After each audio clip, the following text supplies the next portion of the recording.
Let's see, we are going against the Hexaghost. We could do a boss relic swap just to kind of try it out. Again, I don't really like them, but we could do it. We could try it. I think upgraded card is just super solid. This is okay. I really don't like Curse for anything at this point, but I really do love A. All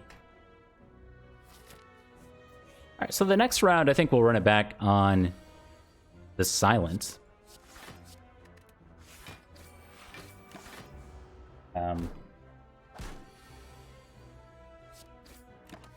You know, actually, I think I'm supposed to attack this one.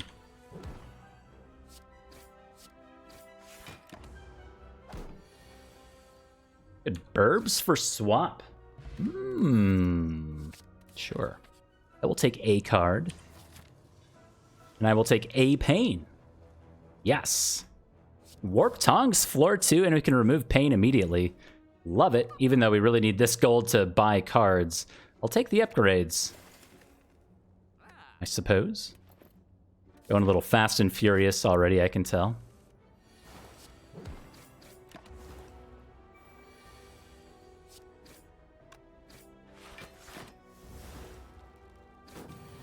Gotta save some time. No, I don't. I feel like I haven't had...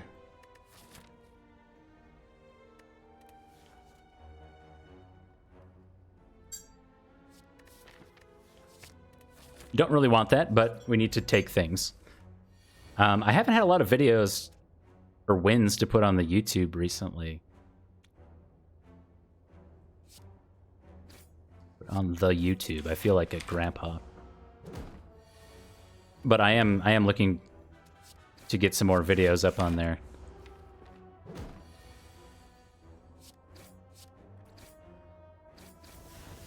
I'm Navivore. Hello, hello. Thanks for stopping back.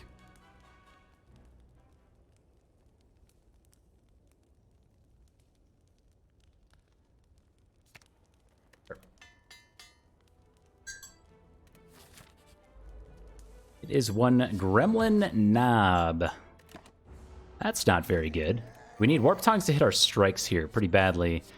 And I believe we're going to have to trade away a lot of HP just to survive this fight. Meaning we'll have to both Deadly and Blade Dance here. Next turn hurts a lot, though, if we do that. I was planning on going this way, but if we don't do anything, we just die. And if we do stuff, we might also die. So, you know, it's just knob things. I think Lagavulin and... Oh my god.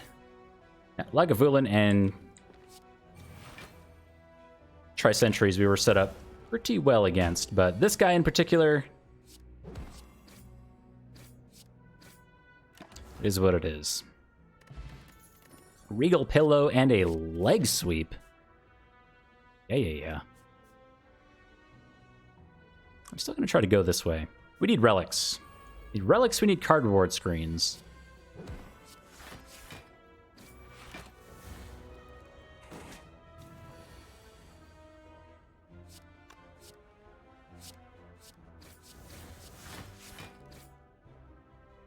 I needed one of those defends. I missed 6 damage there.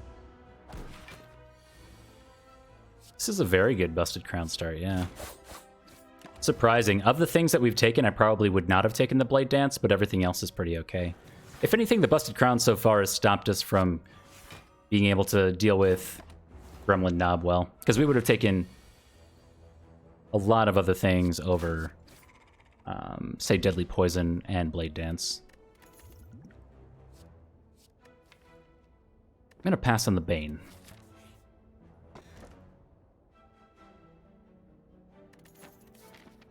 Take the Smiling Mask because we do want to keep removing our strikes, but again, most of our gold should be going towards buying cards at shop. The Smiling Mask, even we've removed Pain, so they cost 100 already. This is already saving us 5 or 50 gold by our next shop.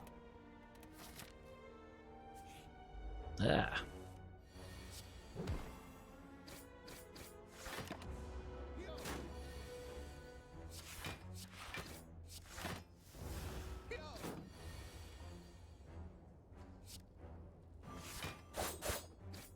I had lethal. Going a little too quickly. It's my monster train senses. I feel like the deck is very, very strong. I haven't felt the need to slow down too much. Choke is here for some potential damage. It's kind of weird. I like it because it says 2 on it, but that's about the only reason.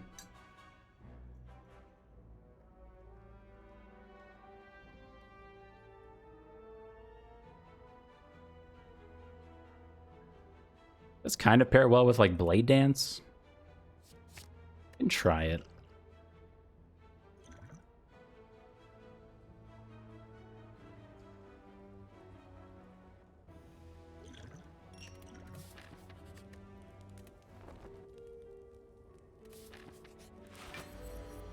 Delicious. Okay. This guy we really do want to open with Deadly Poison, but I'm going to let Warp Tongs hit 2 more cards to try to allow us to save some HP. And then hopefully we're getting around to Leg Sweep and Neutralize so we can apply a ton of weak on the Lagavulin as well.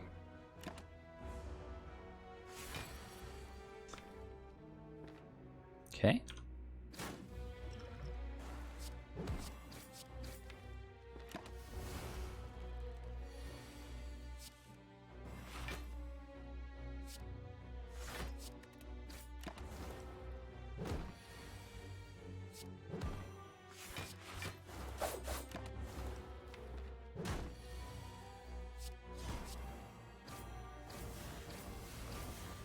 Ooh, that was a clean fight. Took like 2 damage. Get a tiny chest and Eviscerate that we will skip. I think that's our first card reward screen that we've actually skipped. It's going really, really well so far. Famous last words and all.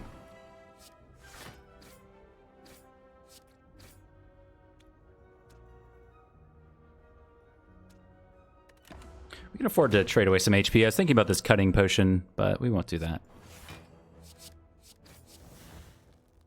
Let's see.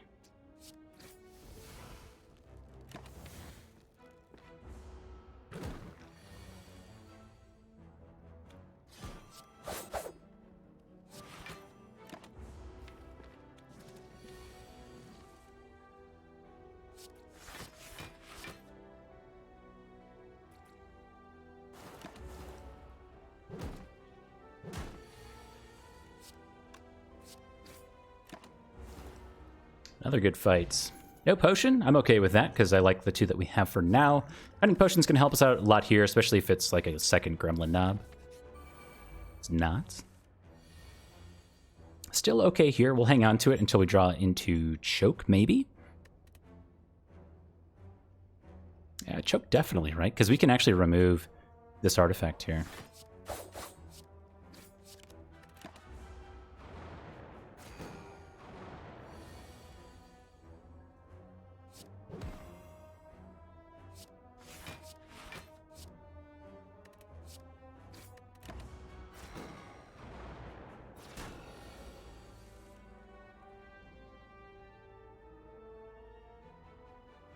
Well, that's too bad.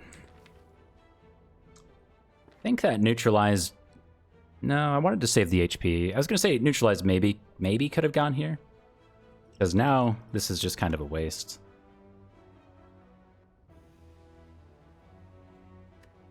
See, we're playing everything except for one of these strikes, right?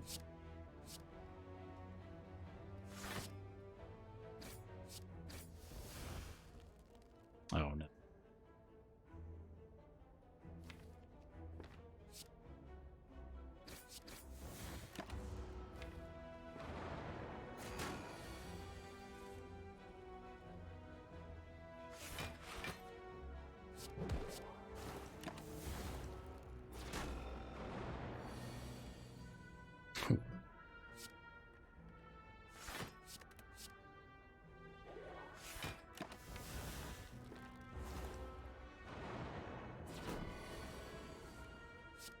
So if we lose some HP here, not the end of the world. Ideally, we're not losing like 10 here, though. Okay. It's actually like too much HP for the Hexaghost, but whatever, it is what it is. We'll take +1 strength for now. Second copy of Deadly Poison is a sure for me. Or why not? And with that, I think we upgrade our deadly poisons for Hexaghost, just to make sure we're through the fight, really.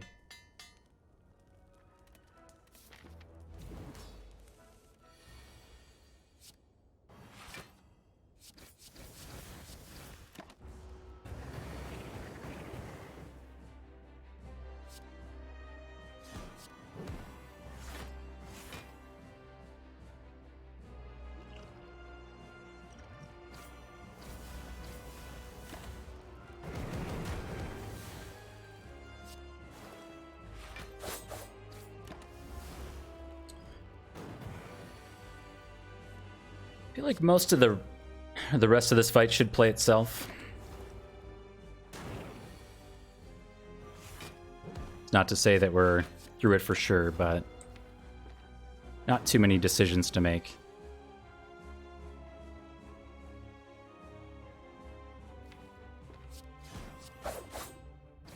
Or maybe that one. We'll take 2.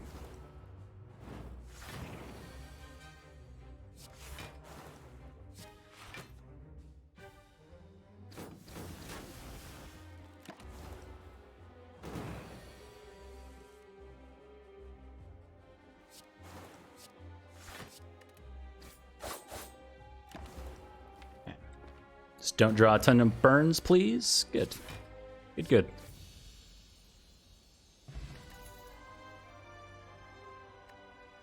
Grand Finale is a no.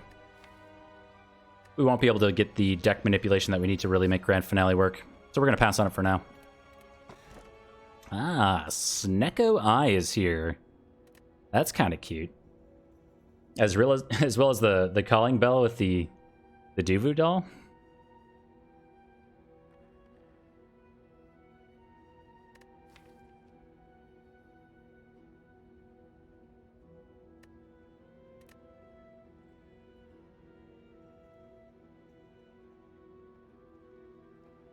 Yeah, I think it has to be Snecko. We're already on 4 energy, I agree. Snecko, we do have two cost things, and Snecko pairs pretty well with the choke sometimes. So let's do this. It's no volatile gauge, but it'll do. I could not stop calling the artifacts in Monster Train relics earlier today. It was driving me insane. I could not stop.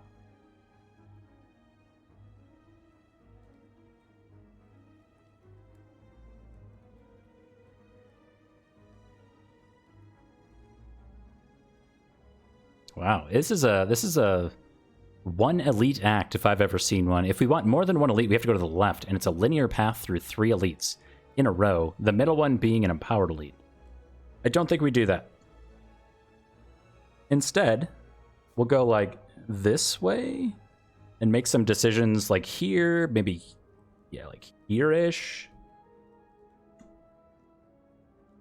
We have 312 Spire bucks already. Let's see if we can proc the tiny chest. We can, if we choose to go this way. Yeah, we'll make some decisions like here on which way we want to go. This way does mean fewer campfires, a lot less actually. One, no.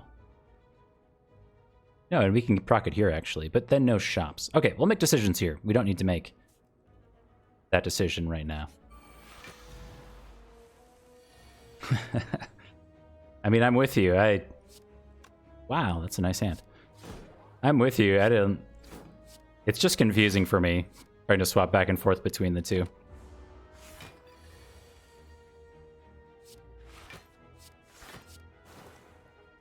I feel like I was a little overly critical of Monster Train when I said that they copied the homework of Spire when they made the Volatile Gauge Relic. It's not entirely wrong, but it may just be overly critical.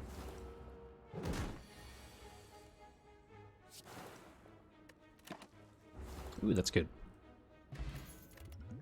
Power Potion is here, as well as Flechettes. We have +1 strength and a lot of skills.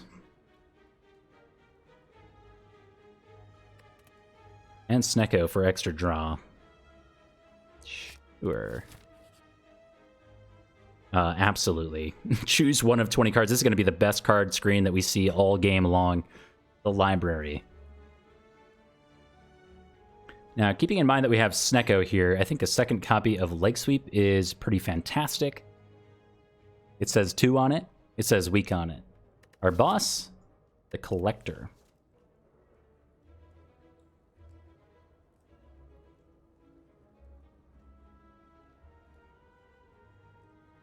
Now, you can do some cute things with Sneaky Strike with Snecko Eye, but I don't really like it. Just do Leg Sweep. It's kind of defense heavy, but it is Act 2 after all. Don't mind the defense heavy side of things. Man, this is ugly.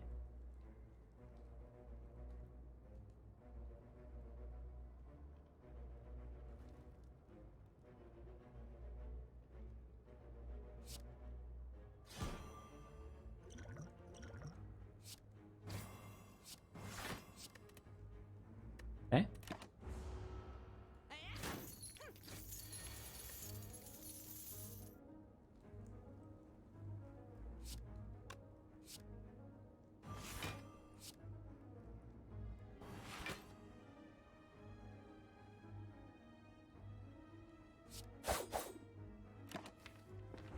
Ooh, that's an ugly draw. Gotta get these strikes out of here.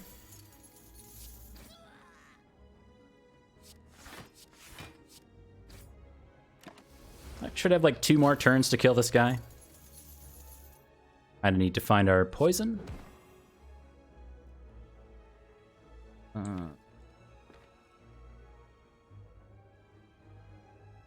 It's just better. So this is 15 damage now versus 9 over 2 turns.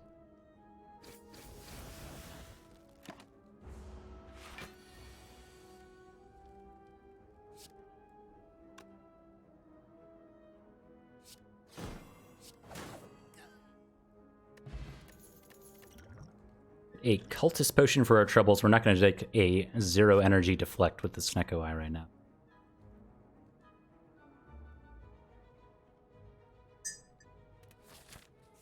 Something I feel like... Oh my. This is not a tiny chest relic. This is just a straight up white beast statue for free. Absolutely. Yeah, it's not really fair. I actually don't know the exact time frame, but I feel like based on... say, based on when Monster Train came out, I don't feel like they were just looking at Slay the Spire one day and were like, let's copy that. Like, they kind of had their own thing. They must have already started Monster Train, I guess is my point.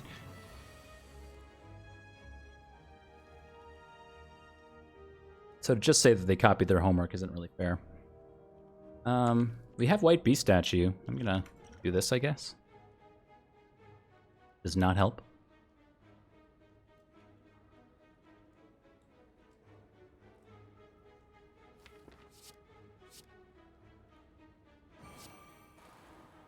I was hoping for like a free Wraith form, if I could dream big. Some way to block this damage outside of just doing a Survivor here. We're taking more damage than I thought we would. This was a very good Snecko Eye.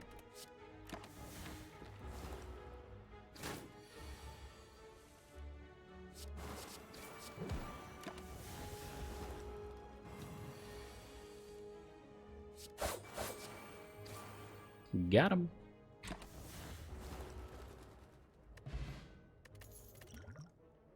What if Busted Crown scaled?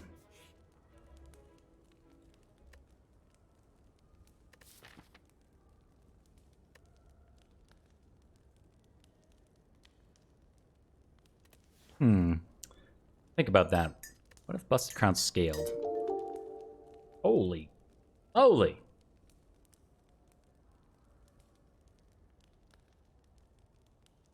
Oh, wow.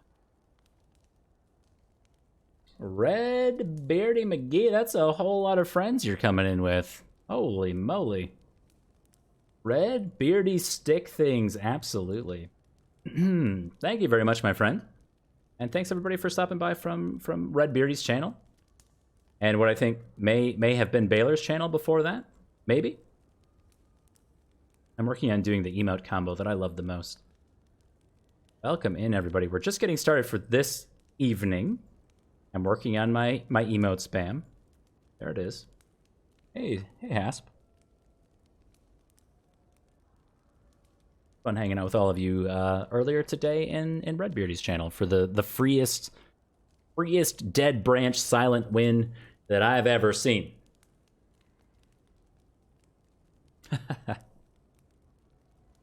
I recognize the Baylor bomb when I see it. Hey, anyway, thank you very much for sending all your friends my way.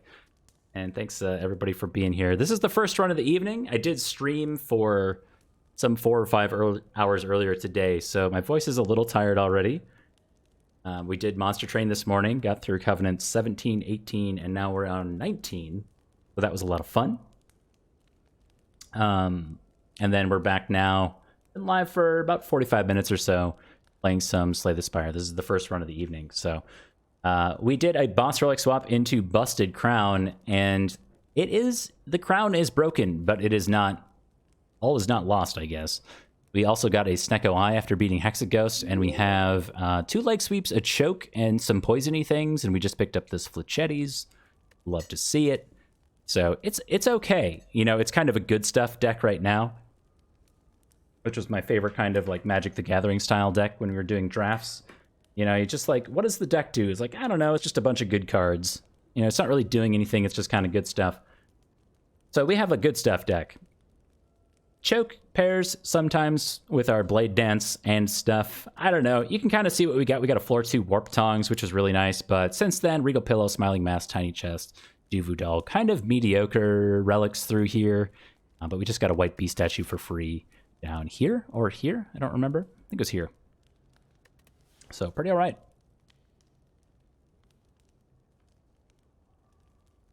Pretoria, yeah, it's been forever. Good stuff deck.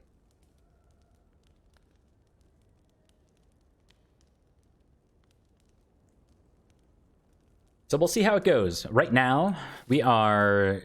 So when we have a Busted Crown, what we're looking for is we're looking to trade in our Spire bucks here, 352 right now, at shops. So shops are going to give us our greatest value to actually pick up cards that we need to, you know, win the game. So even though 4 energy can get us pretty far, and just picking stuff can get us pretty far too, to get our win conditions, we kind of have to go to these shops. I'm currently debating on like a 3 campfire path this way, or 2 extra campfires with a chest over here, or through our shops, and I think we just have to go through our shops. There's no real way around it. Smiling Mask, maybe we're partitioning like 100 gold away to get rid of some strikes here and here. We'll see, but that means no more campfires until the very end of the act. With our friend Regal Pillow and Warp Tongs, I feel okay just resting here, even though it like honestly gives us too much HP for now. Oh.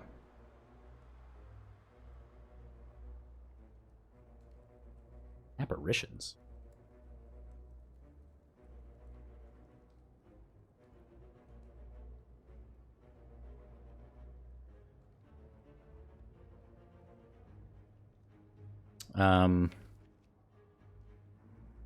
That's kind of awkward.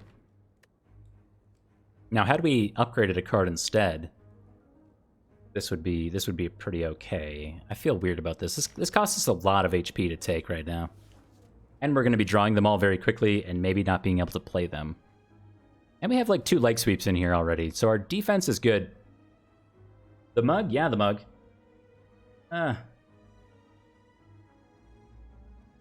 Snorlax is my favorite Pokemon. It's a great rainy day mug. Also, for my friends who have been here before, you'll notice a new addition up here. Everything's backwards. It's up there. So it's next to my Hollow Knight guy over there. We have the Ori and the Blind Forest guy. I can't do it. It's all backwards. I just got in the mail yesterday. It was just released on Fan Gamer, if you've heard of the site.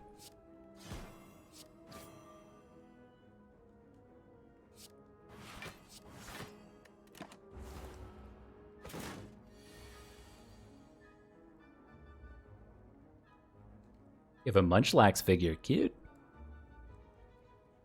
Very cute.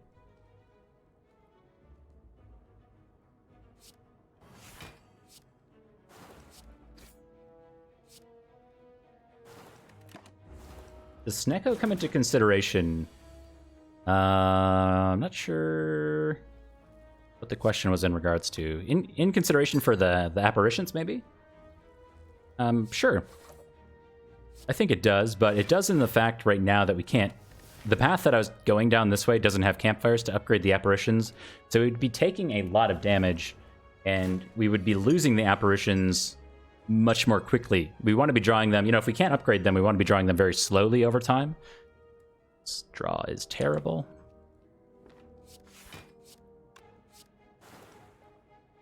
Ouch. So, yeah, I think the fact that we could not play them slowly over time and instead would have been forced to play them quickly was a huge consideration for apparitions there. For blocking. No. This has not been a great fight.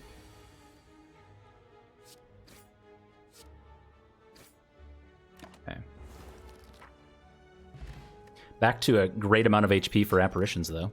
Acrobatics plus. Sure. Why not? Frozen egg. Also sure. At this point, I'm taking pretty much everything.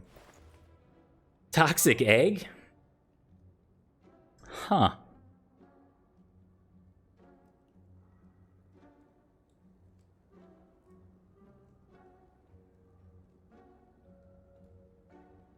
Toxic egg would be great for apparitions. Completely agreed.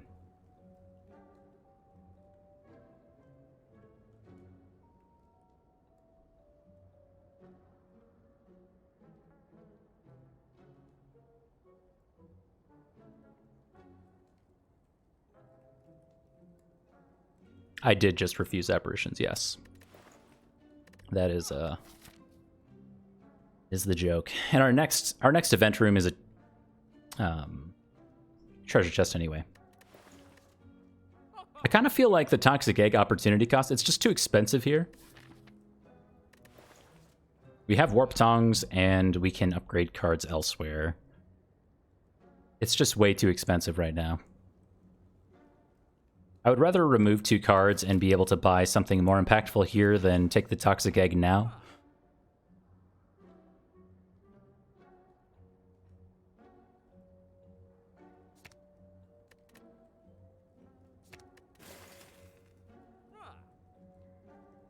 We might just go next shop. I don't like this one.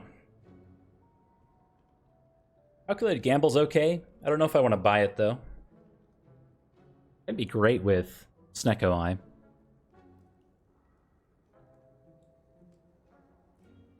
I'm going to go to the next shop. I don't like that one. It's going to be a treasure chest.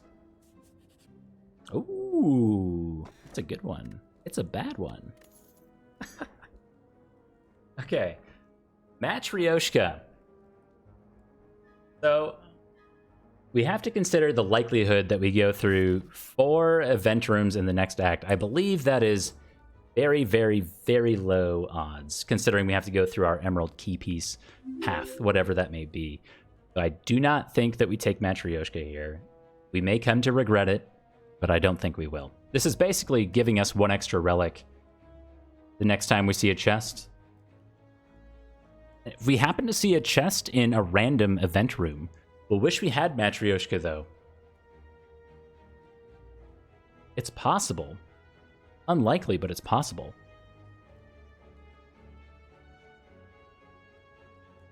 It's not good to stand in the railroad tracks in Factorio. Whatever do you mean?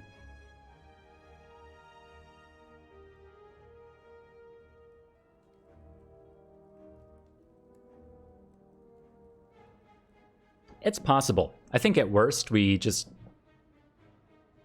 get 1 relic from this.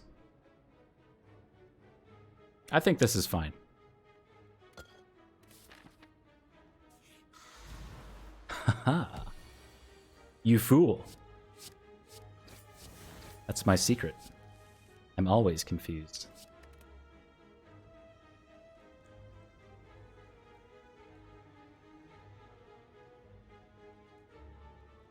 Let's see. Hold on. This is 19 if we do choke. This is more?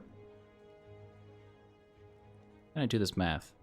13 plus 7 is 20. 1 more damage.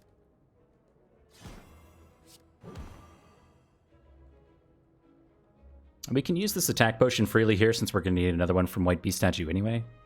A decent turn to do it, considering we have the choke down.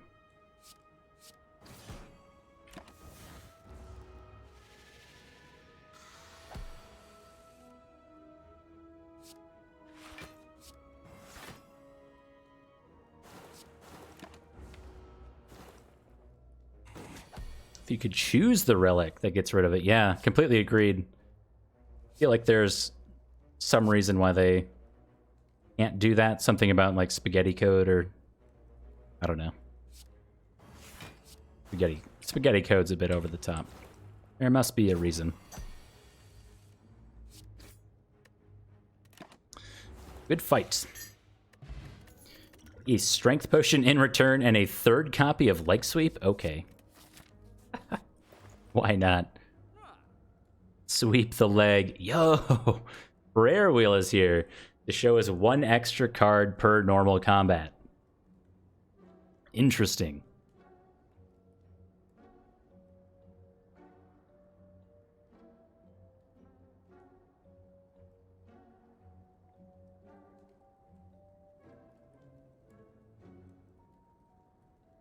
I feel more inclined to take cards here, though, and remove a Stinky Strike. So Dash, Bouncing Flask, they both say 2 on them. You love to see it. This one even says skill on it. Removing a strike. Yes, absolutely. Sling of Courage could have some merit, I think, if we really wanted to invest now.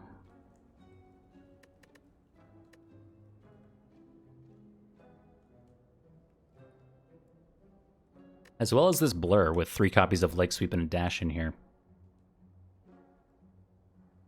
I don't think it's great, but it's okay.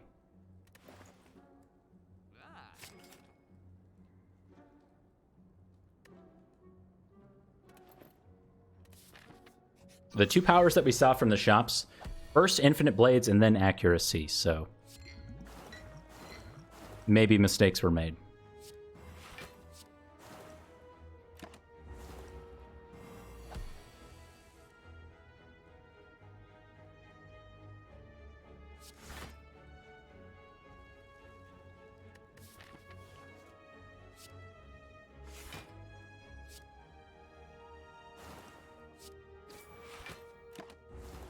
Ouch.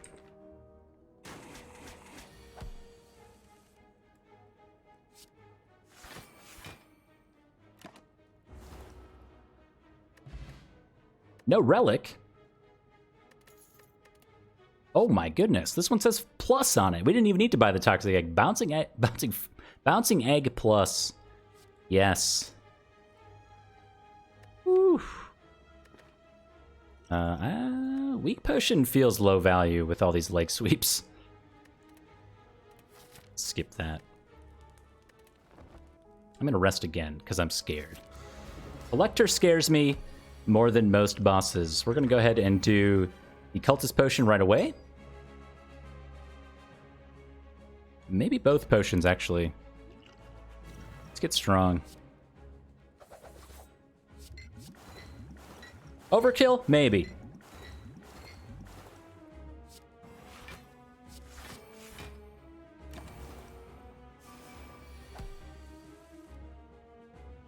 But it is the collector and we are the silent, and that is enough for me to play carefully like that.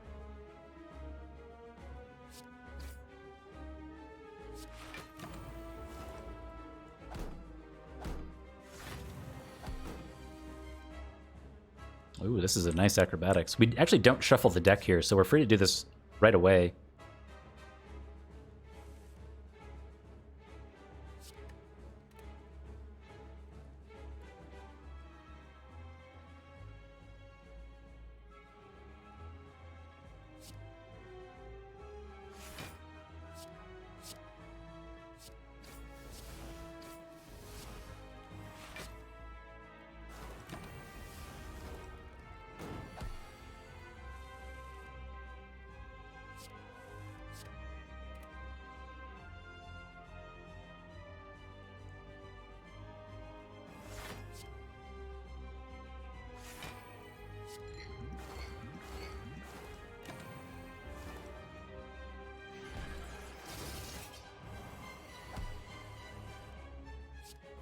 For Bouncing Egg a card, which class would it go to? That's a great question.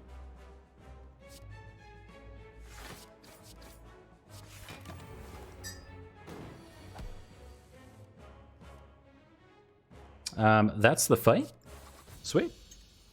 Do we need the strength potion? I don't know, but it went really smoothly with both, and we were getting a potion from that anyway, so didn't care too much. Envenom Plus is here. I think I don't care at all that it says plus, but it is a power, and it scales up our poison, which might be relevant. Well, we really don't care that it says plus this time because it's an energy cost reduction. We have Snecko.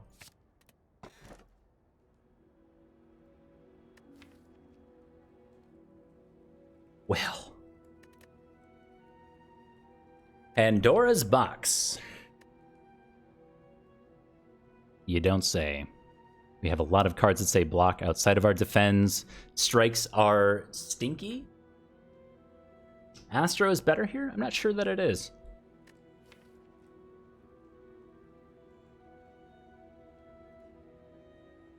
I mean, it does upgrade 3 strikes. I think the box is better.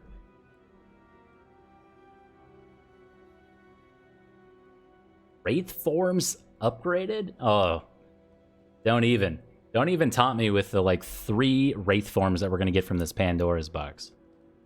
Ew. Okay. Well, sometimes this happens.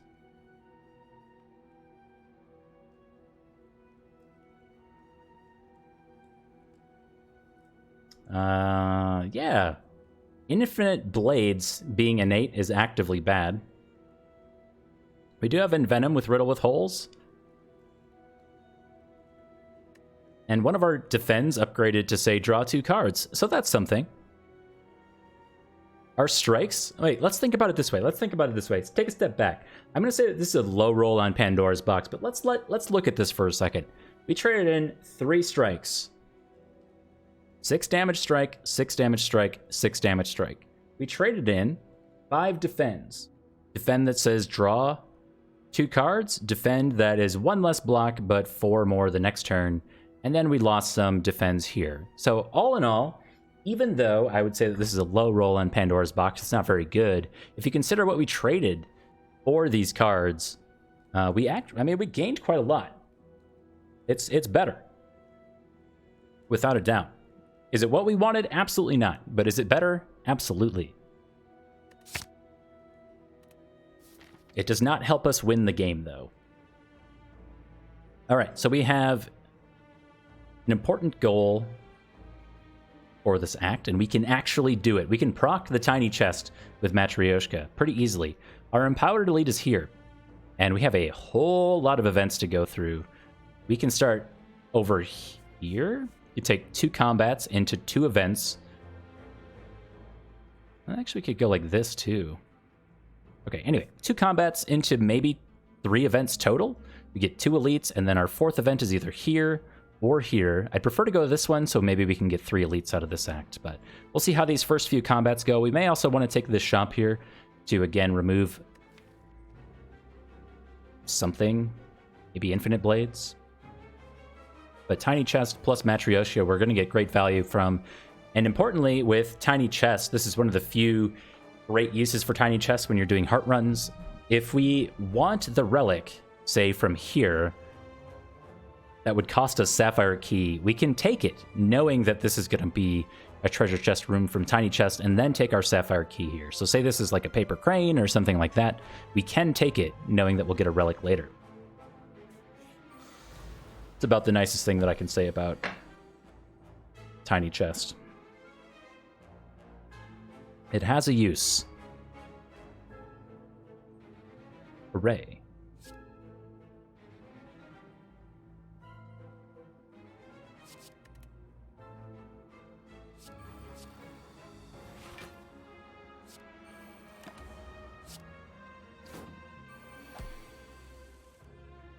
No, Warp Tongs, Infinite Blades. I forgot about that combo.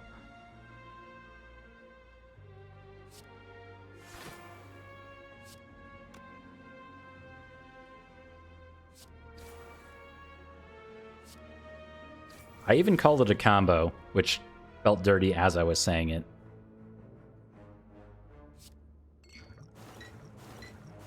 Okay.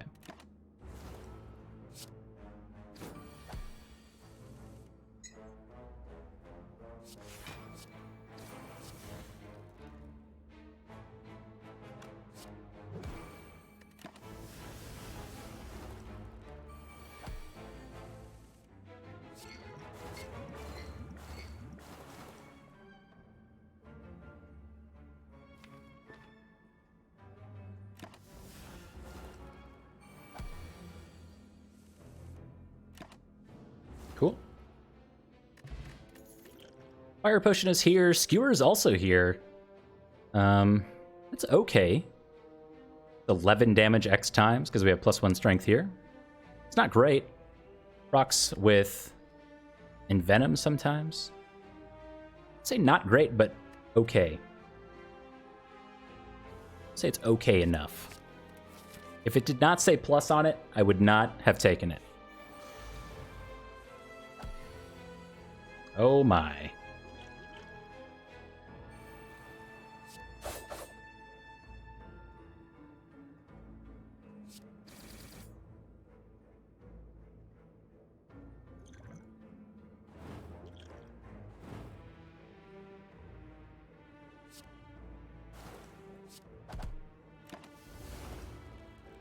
I may have mismathed that and we could have killed this one to save 2 more HP. But I was kind of blinded by, you know, potentially dying.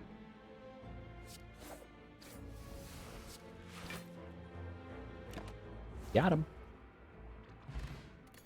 The Distilled Chaos in return, and Dash says plus on it? Sure. I don't know why all of our cards are saying plus all of a sudden, but I'm on board. And if you're wondering, yes, all it does take at this point in time is for the card to be okay and say plus. That's what I'm looking for. That's my kind of card.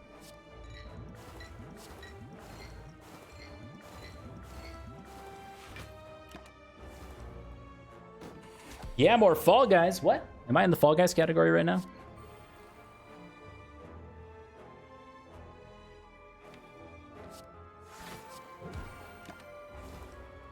Forgot to buy Fall Guys still. Well, what are you waiting for?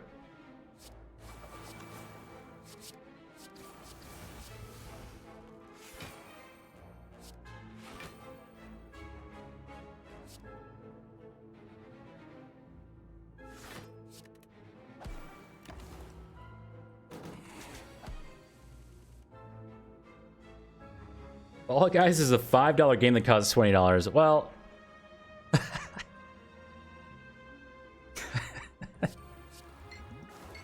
True or not, it's still a good time.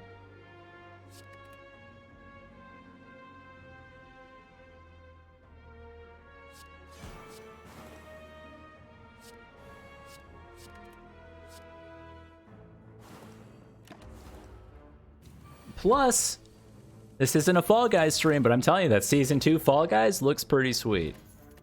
Fruit Juice is here, that's cute. 5 max and current HP, importantly. This is just another free one. Whoa.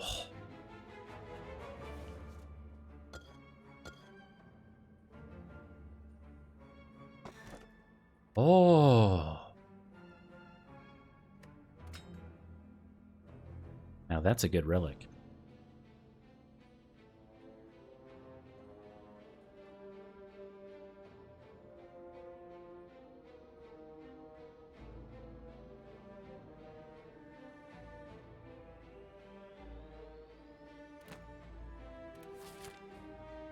Okay. Nobody panic. I forbid anyone to panic. Things are looking good. No!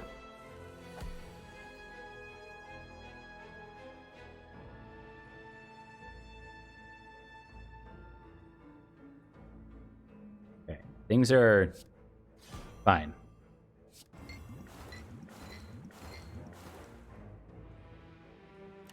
Take our pocket watch value into the next turn, and it's going to be amazing. Yeah.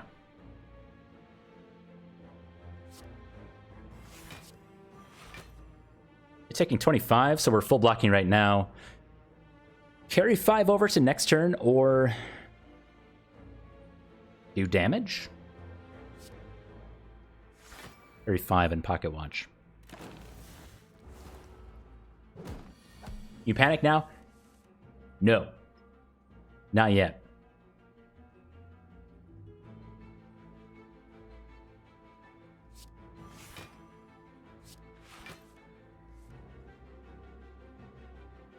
Still 25, but getting down some poison seems okay too.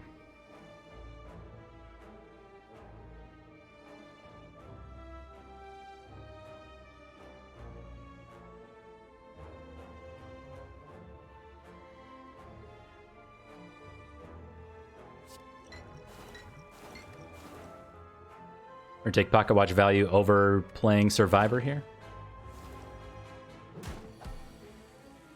When can you run around and flail your arms? I believe that is when you're playing Fall Guys.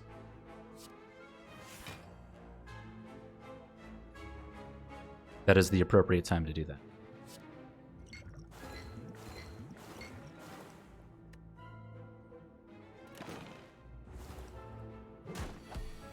Taking damage.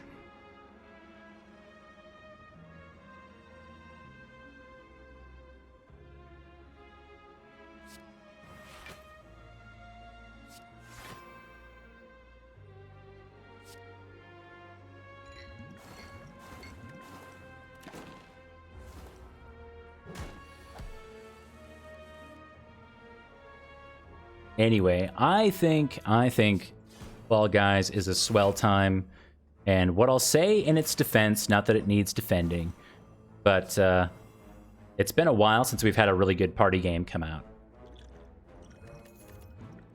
Predator says 2 and plus on it. My standards are pretty low right now, so we'll take the Predator.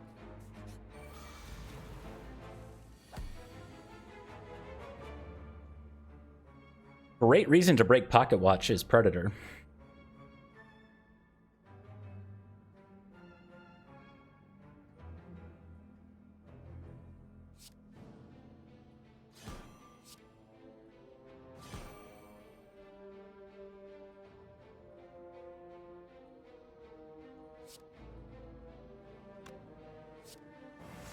A few weak for next turn.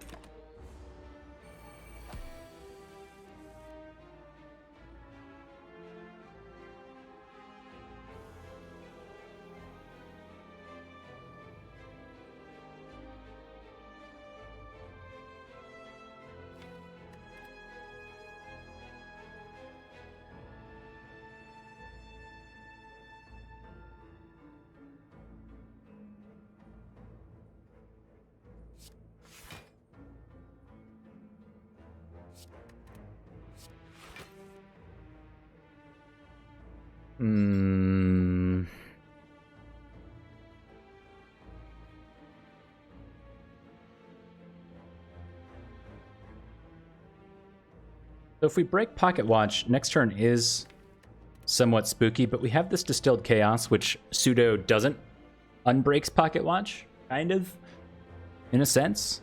You squint your eyes and use your imagination.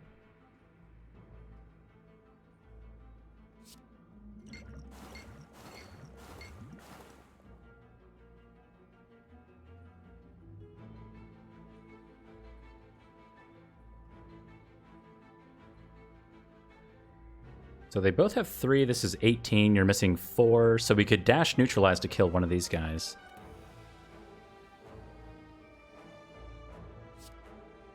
What I'm going to do first before I play dash those, I'm going to use this acrobatics to draw 4.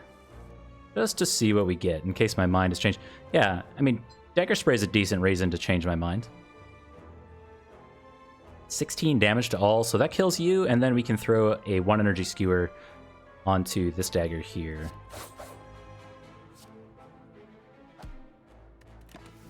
Got him.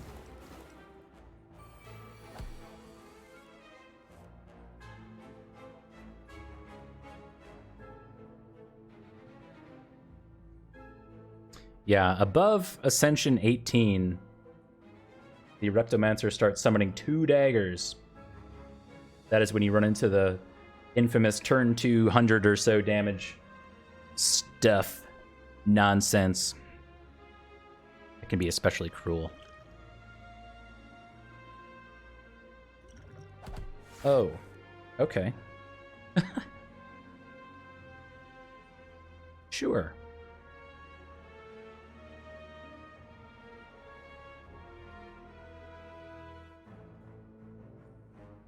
So our shivs are going to do 10 damage. I'm trying to see if we can get away with using choke on the Reptomancer.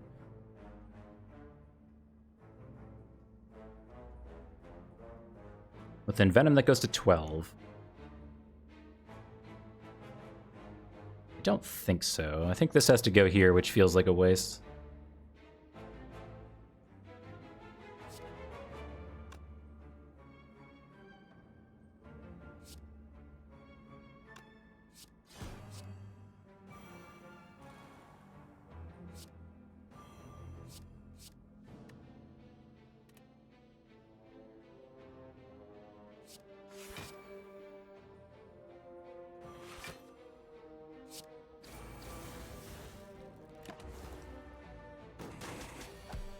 Only 66 hours in Slay the Spire. That's a heck of a lot of hours.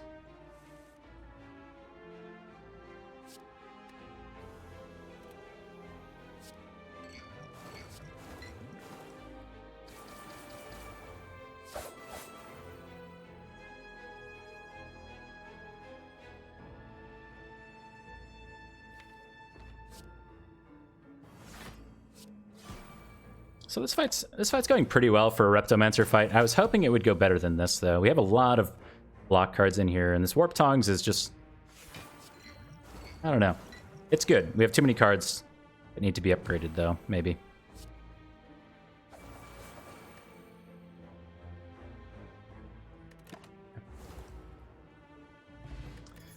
A blue candle for our troubles. You shouldn't have. We'll skip the finisher.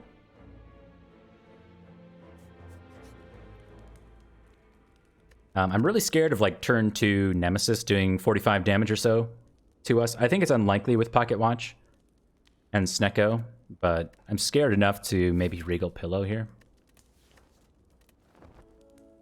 We get full value. It's just a giant head. What's the big deal?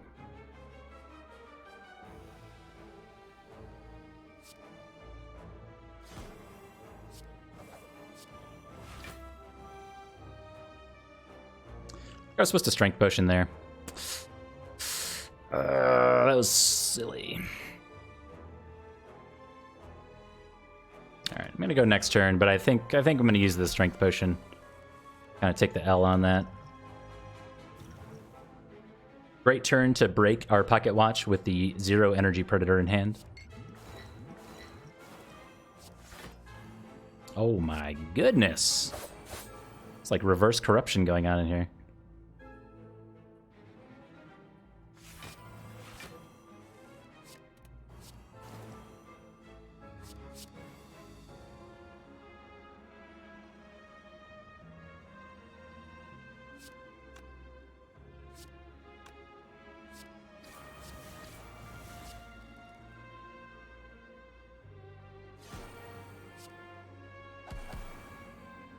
Good turn. 13 cards that turn. All right, so now we have entered the times where we will need to start getting ready for the big damage. That means keeping weak on at all times, which is easy enough this turn, and applying poison to try to beat this regen. So for a turn like this, we can just single play Sucker Punch over Leg Sweep. So we could do like Flechette's Sucker Punch Bouncing Flask, and I think that's what we'll do with the idea that we have weak for next turn and then like 2 Leg Sweeps coming around with Pocket Watch. Using this 2 energy one here, I think it's pretty okay. Actually, this was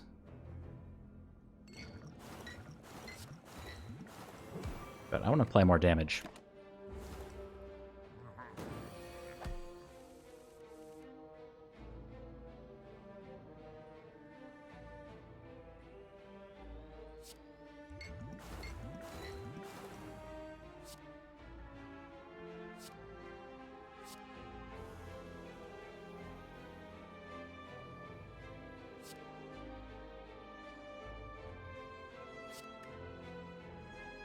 We never do this Survivor, right?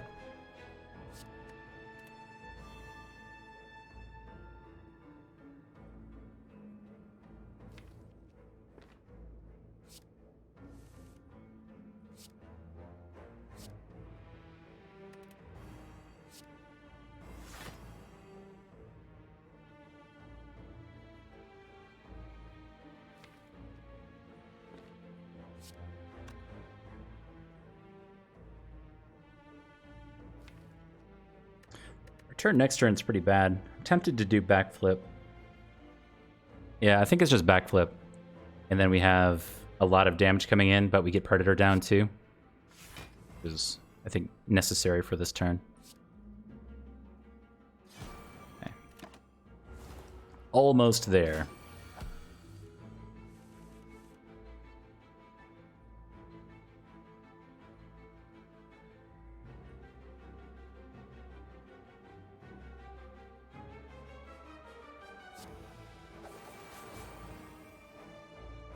Actually, I think I was supposed to play Infinite Blades first there. Unless we're going for Pocket Watch value this turn.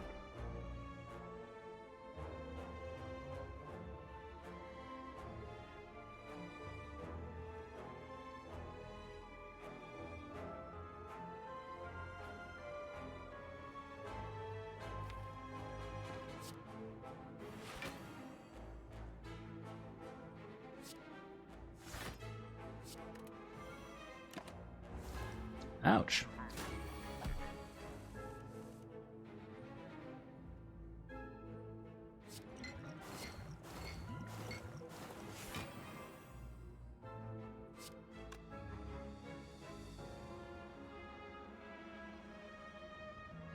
Am I supposed to choke first there?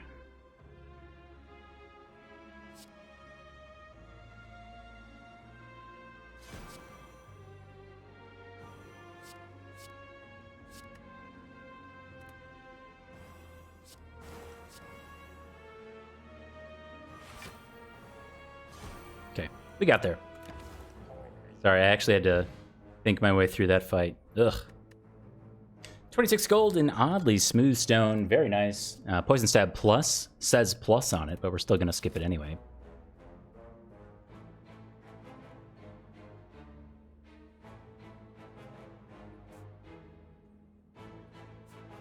I do think we want to go this way, over this way, so we'll take this chest.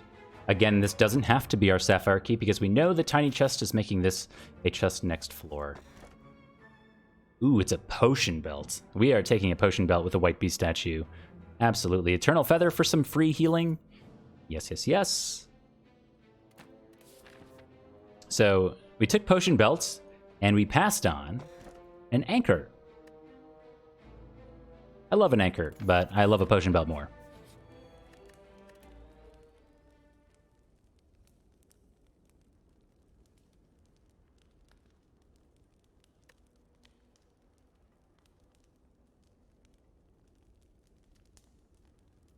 So we're looking for things that we want to have upgraded outside of Warp Tongs. Usually this would be things like powers or cards that say exhaust, something like a Crippling Cloud, but we don't have any of that right now. I think making a card that says 2 on it, say plus, could be hugely impactful, especially with the oddly smooth stone. I'm really liking a dodge and roll upgrade, but less so with the Snecko Eye, maybe. This is great for Heart Fight, Act 4 Elites, Donu and Deco, who are going into next. But so is something like a Dash or a Leg Sweep.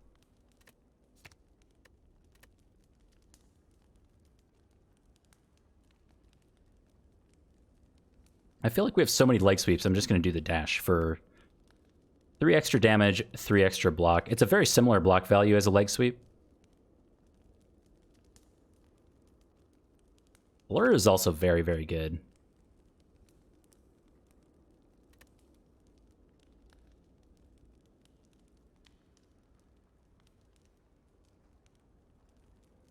Yeah, the choke upgrade's fine. An extra 2 damage per card, but I don't think choke is our win condition right now.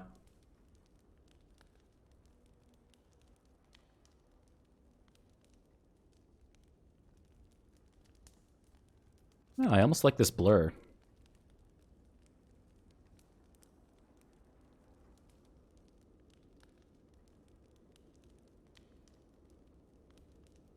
Hit with our +2 strength. Does make it say 30 instead of 25. Okay.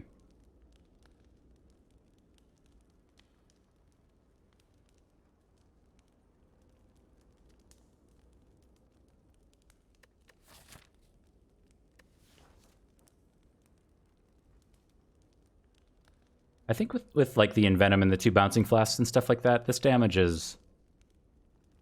I don't know. So this is +5 damage, this is +3 damage, but it's also +3 block. Like, I think I'd rather upgrade Dash over Riddle with Holes. It's 2 less damage, but we also gain a ton of block. And we're playing Riddle with Holes for Envenom most of the time, I believe. Flechette's is also pretty okay. I mean, that could be very, very good too. I'm going to do the Dash first. We'll see if we're allowed... Actually, maybe I was supposed to recall there. We'll see if we're allowed to upgrade the other things or not as we go on. Hey, look! Riddle with Holes says plus on it. Well, that was easy.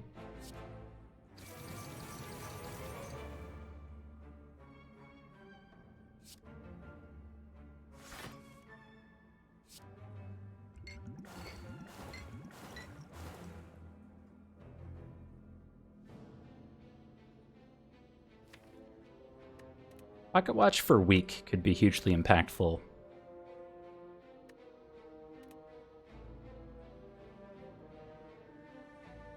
Also, sometimes not.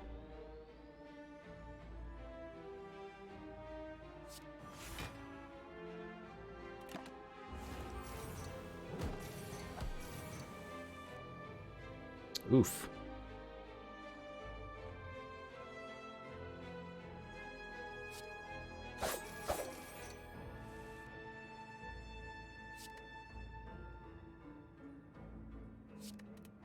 Okay. So if we concentrate, we gain 1 energy. And we can play Envenom then, along with these 3 things.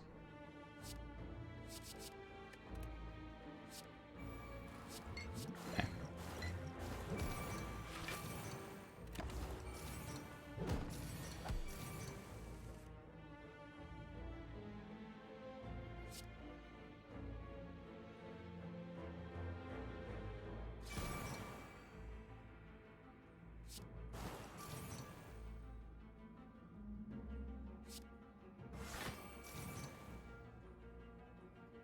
That's good enough.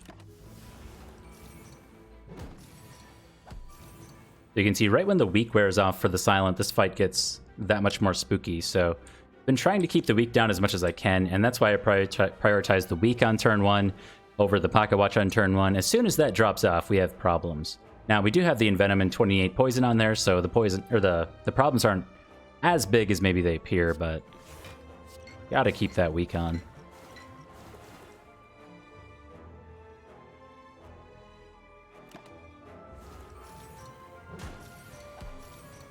A perfect calculation. I did not do the math there.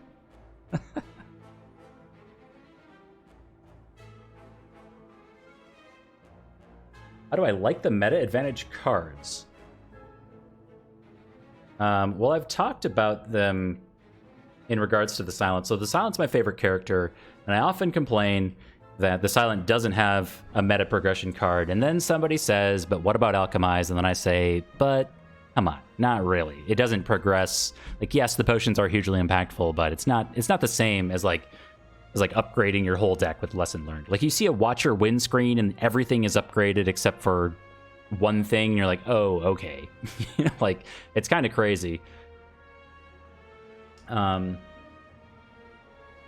So I like them. I think that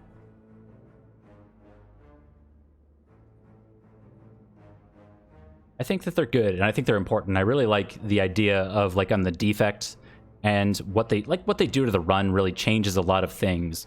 So, like, on the defect, you're waiting for Echo Form genetic algorithm, or on the Ironclad, you're waiting for feed, and you're basically trading HP for this long-term advantage, and it's a risk-reward assessment that you have to do every time. I think newer players might find themselves not liking them, maybe. Just a guess. But their impact is so huge that I appreciate having them around. I just wish that the Silent had one that I considered to be a meta progression card. That's pretty much it. It's a great game mechanic.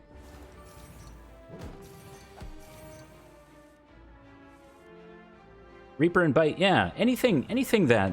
It's just a neat thing if you step back and really think about it. It's a neat idea that you're going to trade away current HP for long-term gain, I think is largely the trade-off, or what you're talking about with those styles of cards. All right, this guy's dead. Which I really like. I kind of wish there was more of that stuff in Spire, but I don't think Spire really needs more of that stuff, if that makes sense. Hey, Terror's here.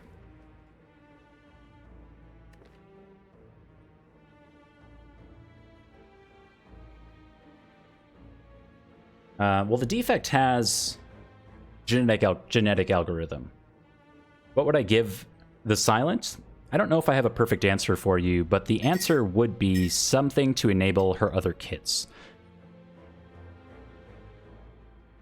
Because if you just made like a scaling poison card, like, ooh, this applies, you know, N+1 poison or whatever, the Silent does not need that in her kit. So it would have to be something to enable the other things. Like maybe if you had...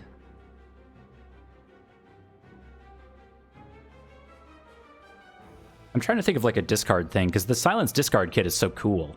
I'm wondering if you could build your own gambling chip kind of thing. I'm trying to think of how you would do it, because gambling chip already exists, but I'm thinking like if you could somehow discard enough cards to where at the start of every combat you started, I don't know, something like that. Like a calculated gamble style thing, draw X, discard X. It might be just too strong. Yeah, or something to help her physical damage scaling. Because Phantasmal Killer just usually isn't enough. It can be enough, but usually it's not. It's too slow compared to like Wraith Form or something.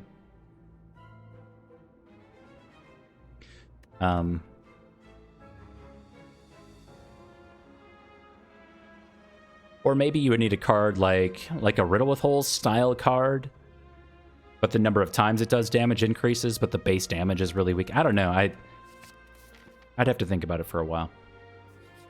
All right, we'll go here. We're at a full heal thanks to 30 cards and Eternal Feather. We're going to recall and say Triforce complete. Move on to one Floaty Boy fight. Now, long-term viewers of the stream will be disappointed that we did not see a Writhing Mass this time around. And I am also disappointed. New viewers of the stream have no idea what they're missing out on. But we all know.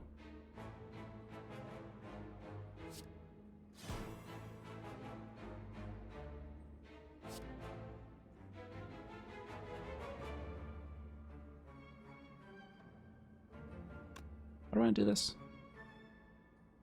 Yeah.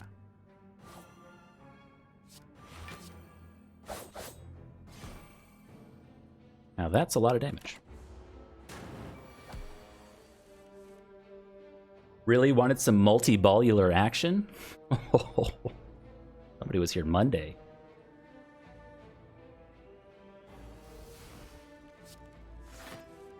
You and me both. Jimmy Lightning was calling my name.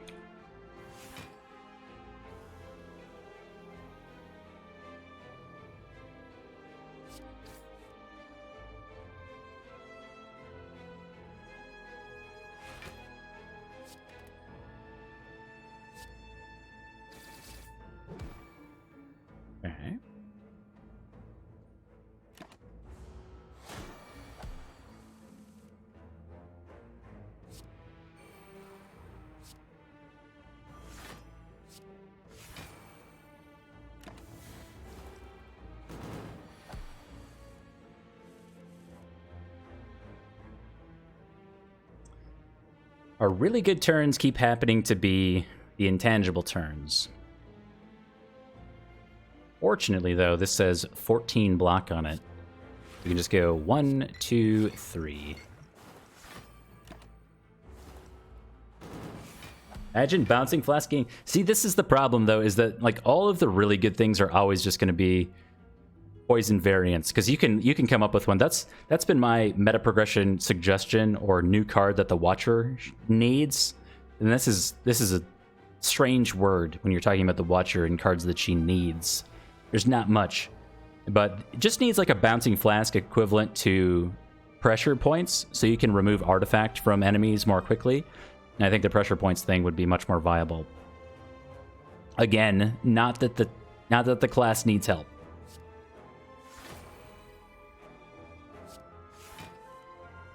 No. Multi-bollular action. Oh, that was so good.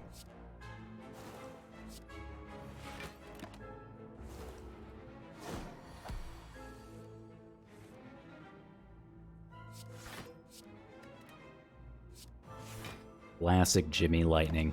Can I just say that we made it through this whole Nemesis fight without getting any burns added to the deck?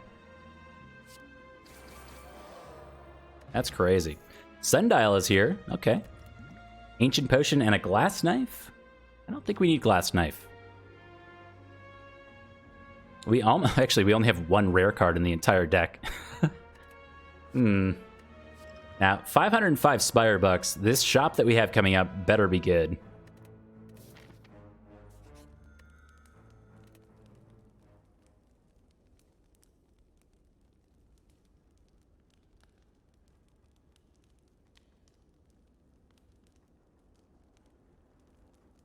One extra potion slot.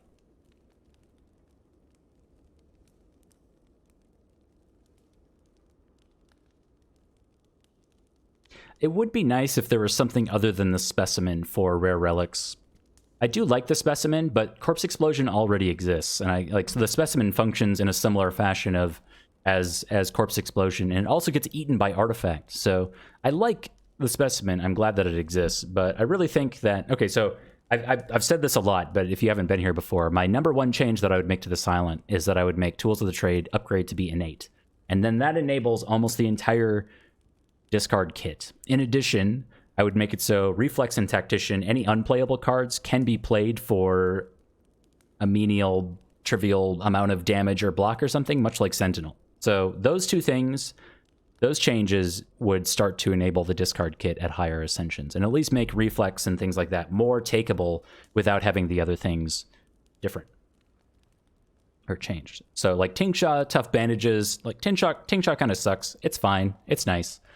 But rarely do you have it would be nice if these other things were in place. But yeah, Tools of the Trade, upgrade to be innate. And then that also differentiates Tools of the Trade from like machine learning, Right? Isn't machine learning go to 0 cost? I should know this. No, machine learning goes to innate. Why does machine learning go to innate? Okay. That doesn't even make any sense. Change them.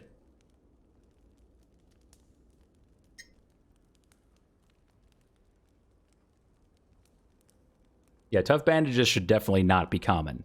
Tough Bandages is like a run winning relic. Here's where I'm getting these Watcher insights. I played the beta branch. I played the Watcher in March or something. I think Anson is hinting at the fact that I don't play the Watcher. Maybe.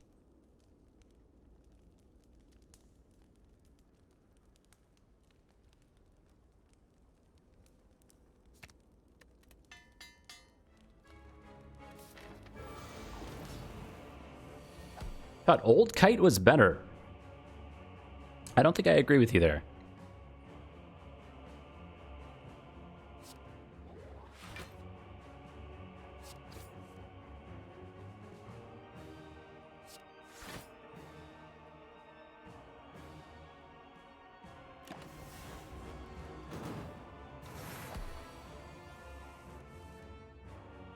I mean, old kite with like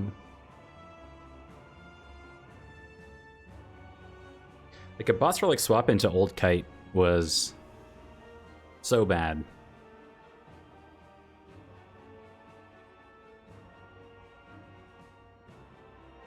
I don't know. I don't think that's better.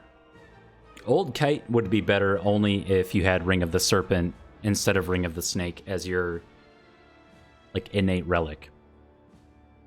If you had 6 cards per turn versus 7 on turn 1, then discarding was it 2 or 3 might be reasonable.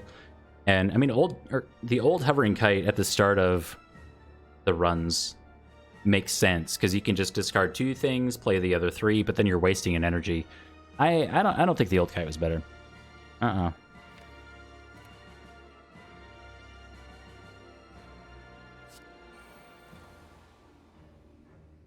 Way.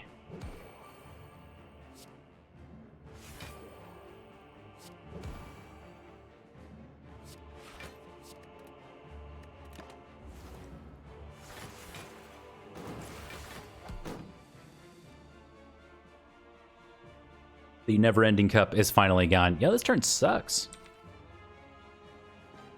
Why is this turn so bad?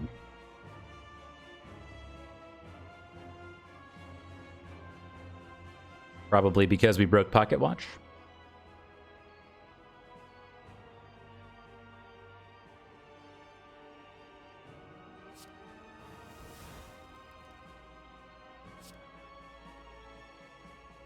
Man, that is a lot of damage.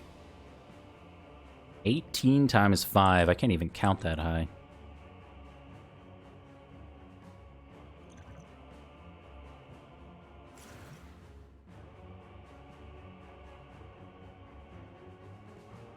I think it's too much to pass up. Plus, we have Envenom down.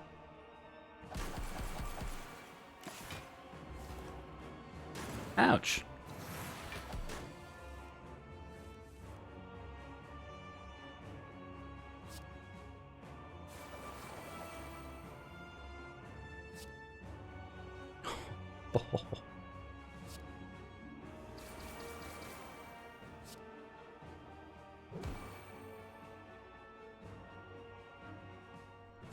That's pretty good. So we could concentrate 3 cards away, go to 4. So what would we do with 4 energy is what I want to look at. I'd really like to carry Blur over to next turn. I can see us running into a very bad turn. But we also need to Predator this turn. Or we could stop now and just take Pocket Watch.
Okay, so we'll just go for Predator on next turn. Or excuse me, Pocket Watch on next turn. Looks like it's easy enough to do.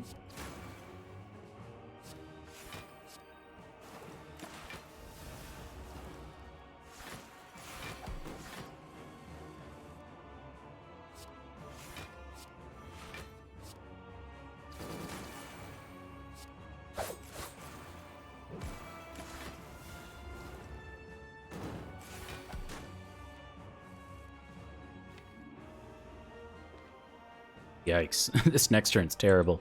So we need both Pocket Watch, and I think we want to backflip here too. Unless we just have lethal. We're very close to just having lethal. It says plus on it. I bet we just have lethal.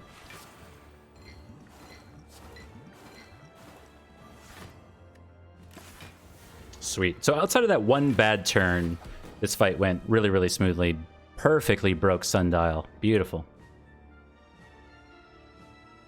I did use our Essence of Steel to save like 4-ish HP. Maybe it helped us hit some important breakpoints too. The bird with arms.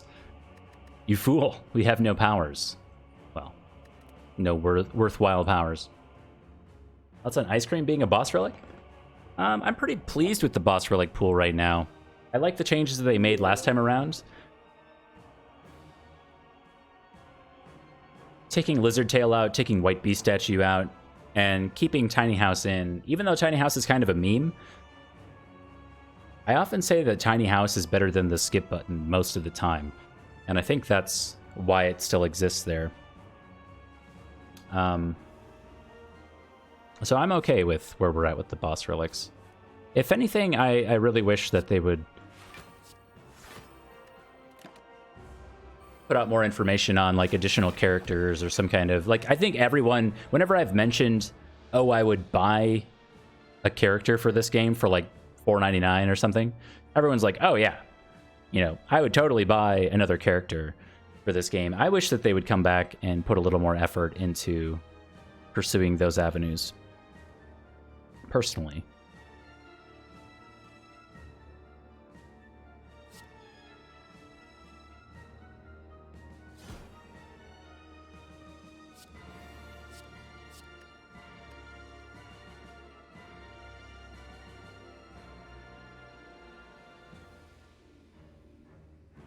Oh, was this upgraded?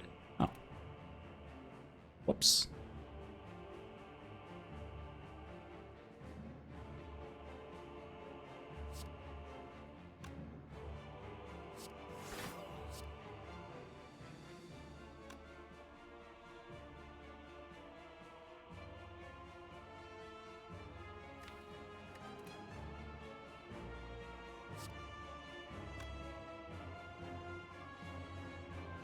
So we break Pocket Watch here if we block. I didn't quite factor that in, meaning I think we have to Predator here.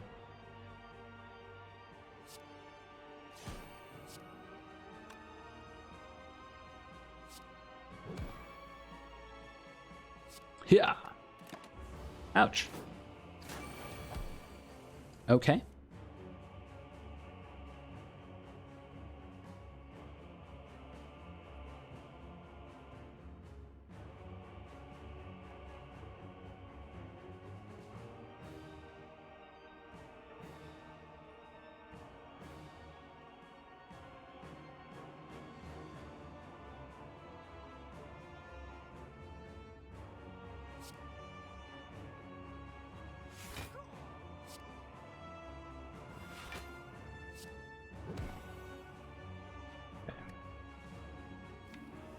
Interesting.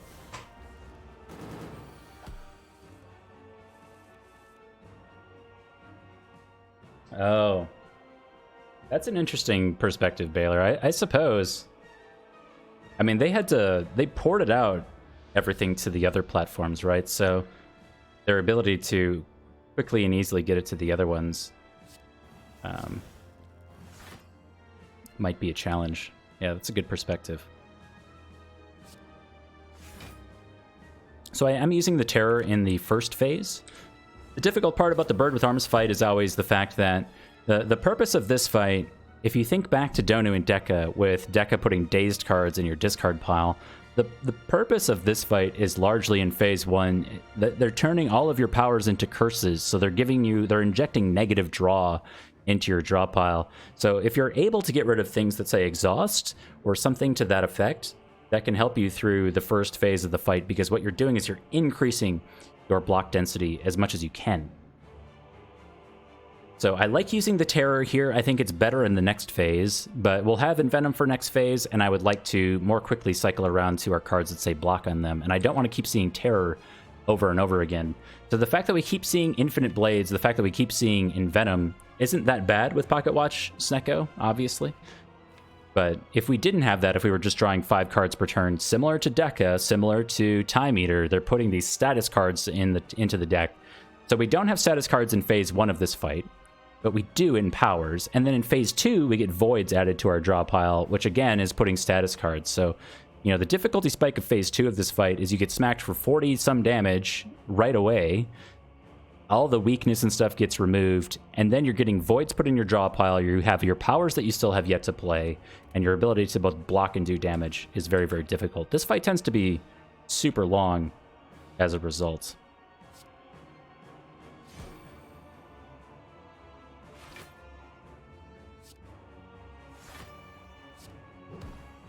Also, ouch.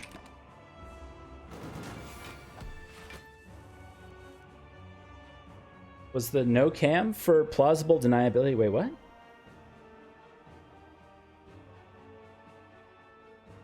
I may have missed something.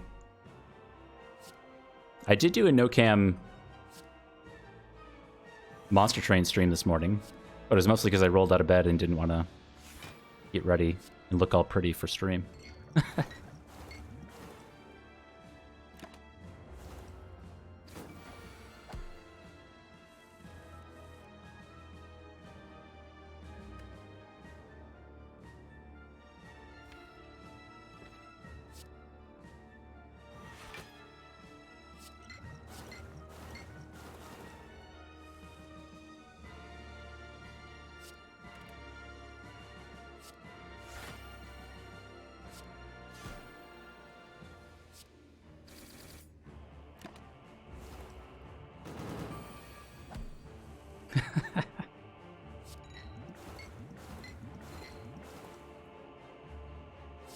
Supposed to look pretty for stream, guys.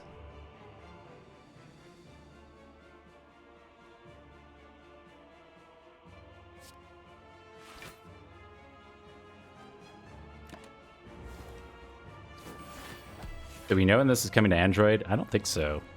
I don't believe they have told us.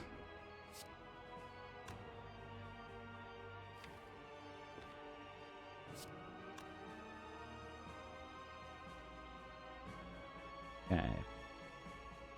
I believe we just skewer and end the turn here. Get Pocket Watch Snecko for next turn. Got cards that say block coming around. That's a good start.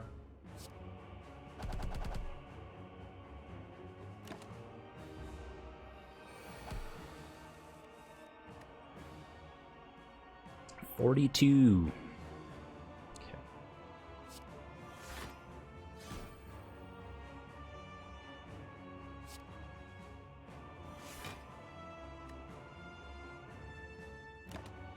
Close.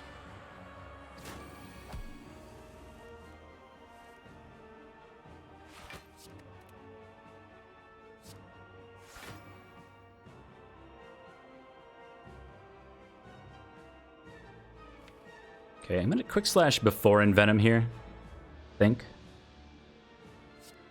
Just in case we draw a block card that costs more than 1. That is not it.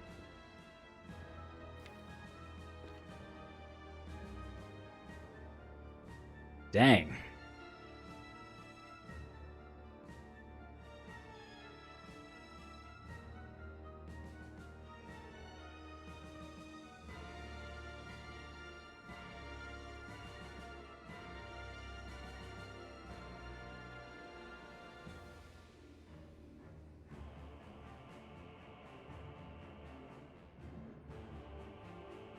Really want to take 9 here.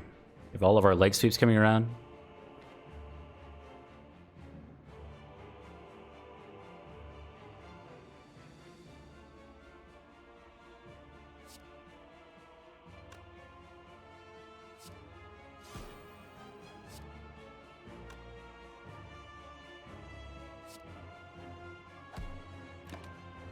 Ouch.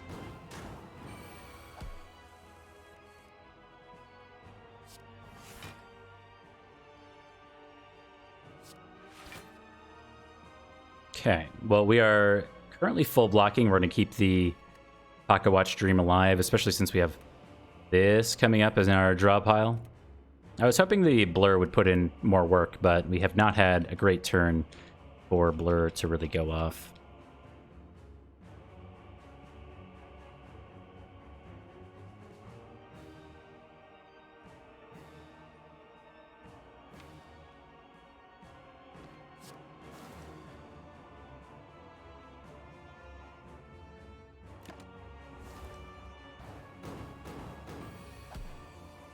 Yeah, Slay the Spire is coming to Android.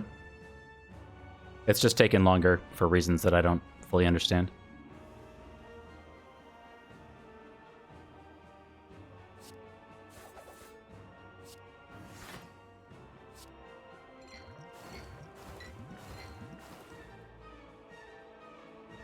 So we're getting the Void in our draw pile here.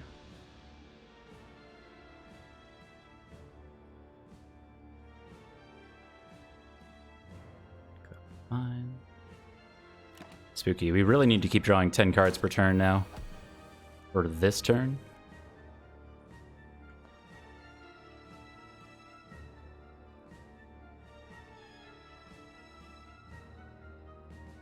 Are we dead?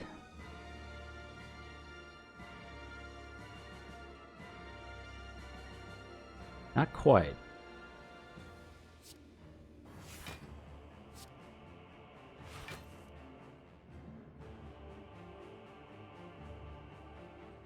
Live with 1 HP here.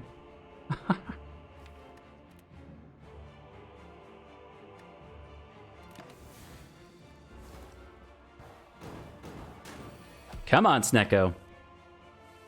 Give me some good turns. This is a decent turn. Finally. Okay. Now we can do some things. We can play Blur. Love it. This is going down. This is free. And also get rid of Envenom finally.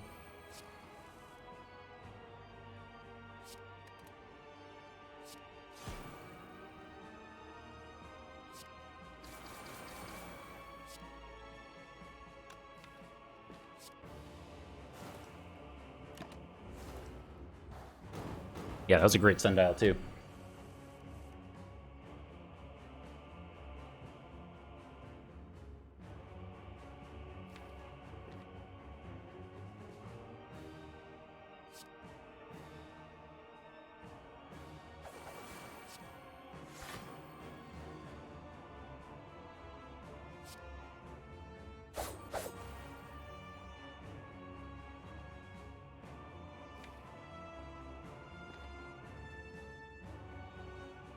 Okay, should think about this. So we have 75 over 2 turns with just poison. If we skewer here, that goes to plus 12, plus like some poison, that's 87-ish. Minus the regen, we're short a very small amount of damage, so the bouncing flasks always get the kill. If we do this.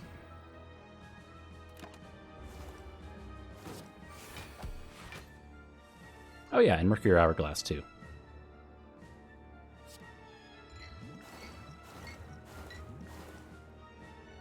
Very spooky fight.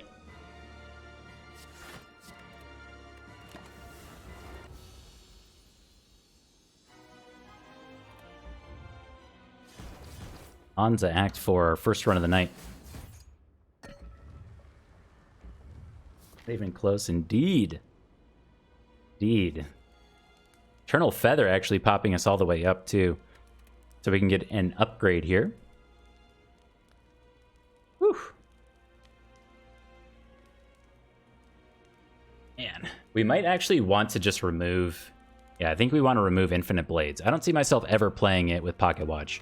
And it's reducing our ability to draw and play more interesting cards. Terror for 1 less mana. It would be interesting if Snecko worked in this game like it did in Monster Train, but my only advice for Slay the Spire really is to not make your Snecko equivalent to Monster Trains. Because, oh my. It's not very good.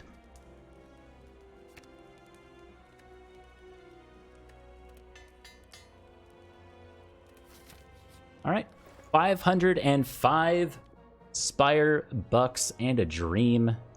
We have many things to do here. We've got an Orrery to look at 5 cards. I might even buy a Strawberry for some max HP. Piercing Whale is also here. I'm going to start here, though. We are absolutely getting rid of Infinite Memes Plus. Look at 5 cards.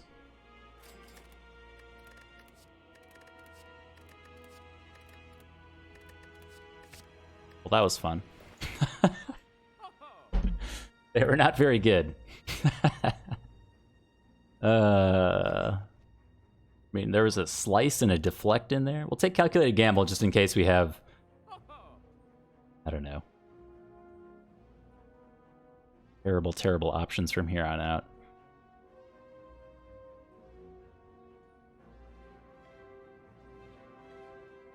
Yeah, Fumes is pretty okay.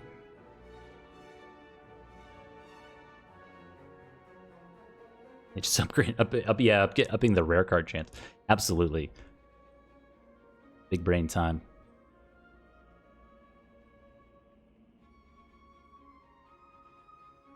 Is Calculated Gamble ever great with Snecko? Yes. Yep. Sure is. Especially with the Pocket Watch, this is potentially draw 9 cards, so Calculated Gamble is not...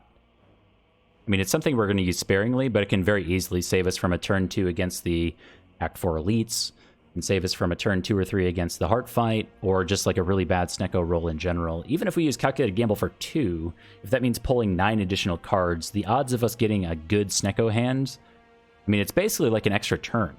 That's kind of what we're thinking about with Calculated Gamble. It's not giving us extra energy, but due to the randomization, it's potentially, kind of, almost, not quite, it's way worse than a Vault. Not the same thing, but that's kind of how I'm choosing to think about it, is that we get a free hand that has then been randomized, so if we get really bad luck, maybe it gives us another shot to not die. Is Calculated Gamble great here? It's pretty okay.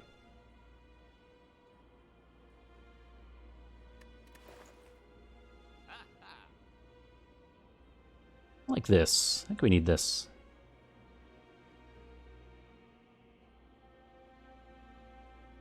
You have me in 2 channels?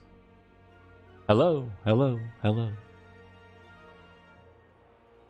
Omni, Omni. I don't actually know how it sounded.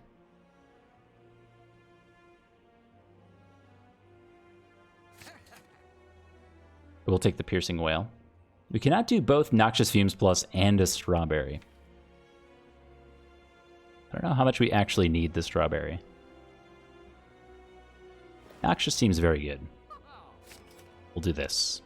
I'm also going to take a Skill Potion because we have money. Discovery we will pass on. But think about this Blessing of the Forge, though. Blessing of the Forge on a 10-card hand, even though we have the Warp Tongs and stuff, I'd say less than half the deck is upgraded. I think that could be okay. I don't think the Fear Potion is very valuable with a Terror in the deck, so we could get rid of Terror. And maybe we do 2 Ancient Potions on the Heart. Maybe we get like a Wraith Form from the Elites.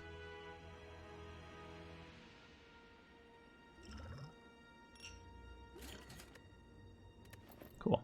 Hey, you get to see our cards again because of this fun bug.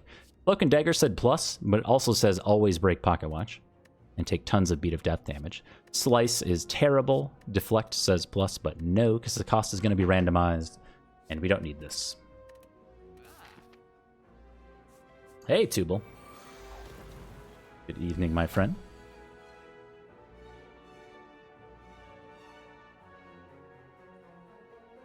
All right, on Ascension 18 and above, the 2 burn cards that are added to your deck are put on top of your draw pile. So carrying the Pocket Watch into next turn is probably the most important thing that we could do here. On the flip side of that, though, we have Predator in hand, and it only costs 1.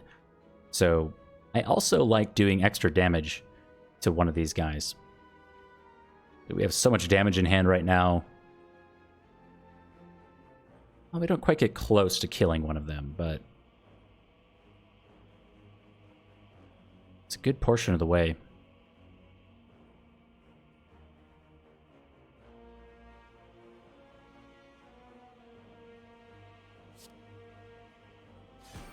Let's get started.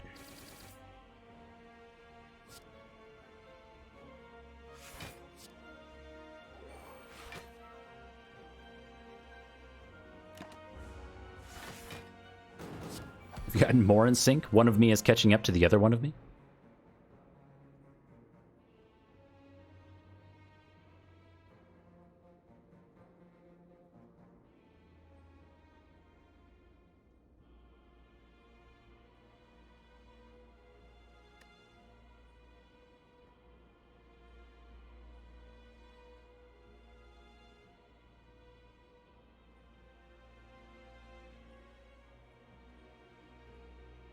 So we can calculate a gamble here to try to pull into some zero-cost things. I'm thinking if we use this Flechettes or not. It doesn't currently break through the block, so we could do leg sweep, calculated gamble. But if that's the case and we're playing anything else, then we're breaking Pocket Watch anyway, and we should really just have Flechettes down to get some more damage, say, on the shield. Non-zero chance that we kill the shield. I think the chance is close to zero, though. Lusted Crown boss swap? Yeah. Yeah, we've made it pretty far. I think our relic quality has helped us most of the way, and just some general good luck. I think with the card screens that we've gotten.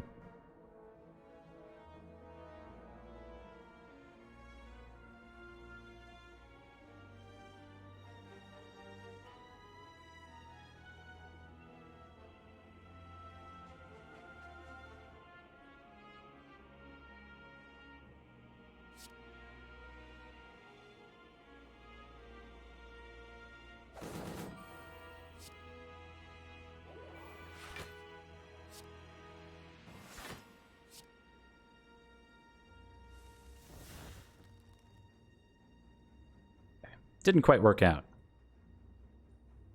I'm going to see what's in our skill potion.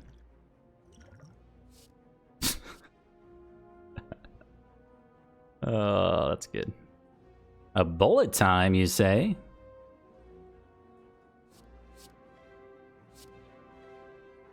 I mean, you love to see it, right? So we bullet time, makes our piercing whale free.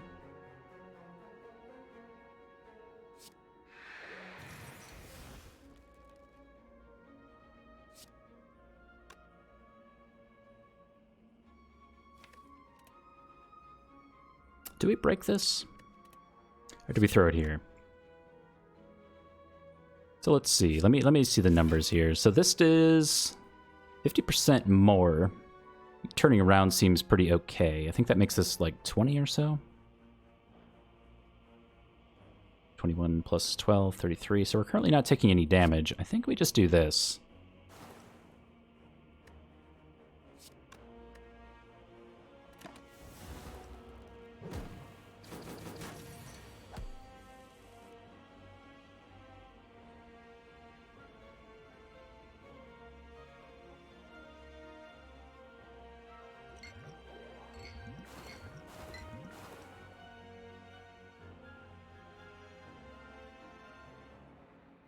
So this is 44 plus 14.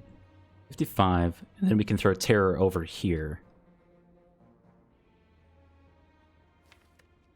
But this is our next turn if we do that. Plus 1 mystery card. So we might not even Terror. So we can draw extra cards next turn.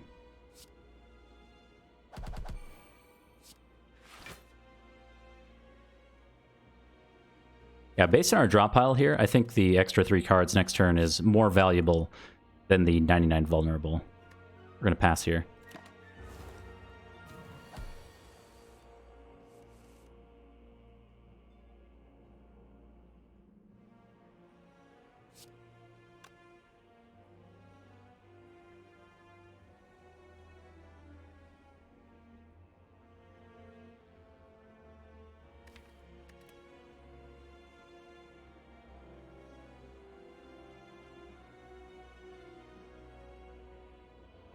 I think we break Pocket Watch here too.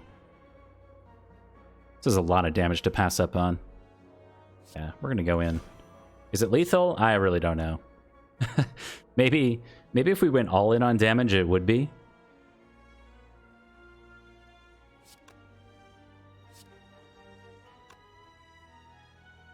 Would have meant playing in Venom.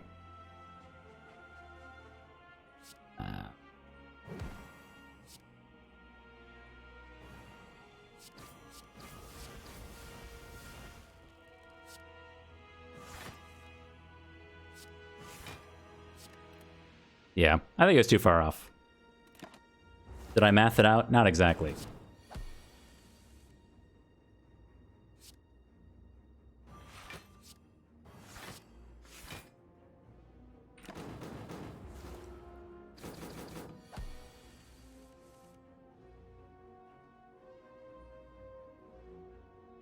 Oh boy. A boule time is here.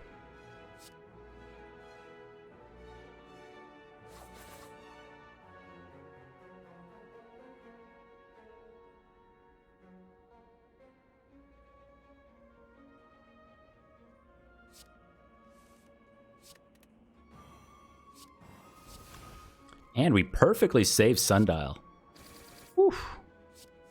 That is a 0 damage elite fight. That is a good sign. We got a liquid memories just for fun. And I'm gonna hit the skip button. I don't think we need that last riddle with holes. The 1 is enough. Oh, okay.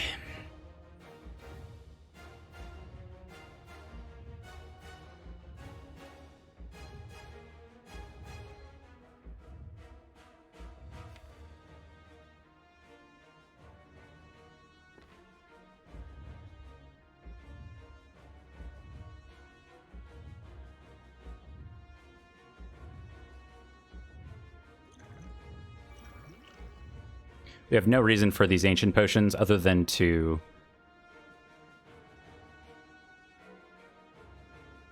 block the debuffs here. So we're going to go ahead and do that. Dude, upgrade potion here? I don't think we're going to upgrade potion here.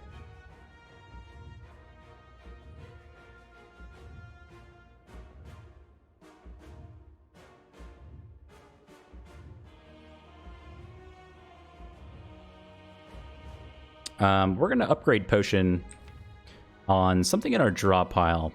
You can kind of see that like roughly half, maybe less than half of the deck is upgraded, and we have Warp Tongs. So what we're going to do is we're going to draw 10 cards with Pocket Watch and then just drop Forge on hopefully like our leg sweeps, maybe our dodge and roll. Survivor would be great hits. I would like to have it on Blur, but I don't think that's going to happen. We can also Liquid Memories back Blur if we really want to. Or we can Liquid Memories back Piercing Wail to save us from the multi-attack. Not really trying to go for a perfect heart fight here, but at the same time, Blur Flying Knee is not the most exciting turn 1. We could do Blur Deadly Poison to get the poison started too. Art fight you see. That's an interesting one. Blocking the vulnerable is kind of huge. Do like this. Carry the 2. Let's do this.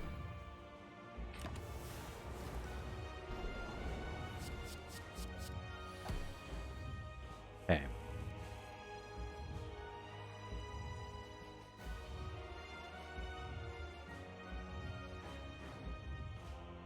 So this is like an okay Blessing of the Forge. Let me see what else is in our draw pile now. Got like leg sweep, survivor, backflip. Again, the cards that we upgrade are not going to get hit by Warp Tongs the next time we cycle the deck. So just using Blessing of the Forge, I think, is also pretty okay. We block both the vulnerable and the frailty. Unfortunately, the weaken. The frailty is still there.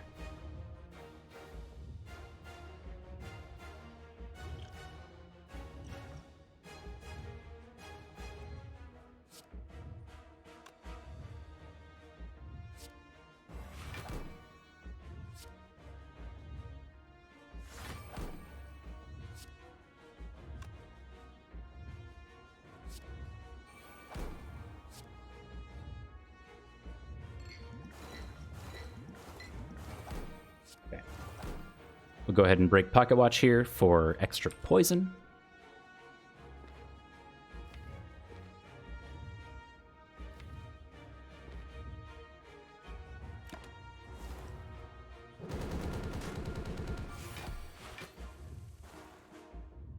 Ugh.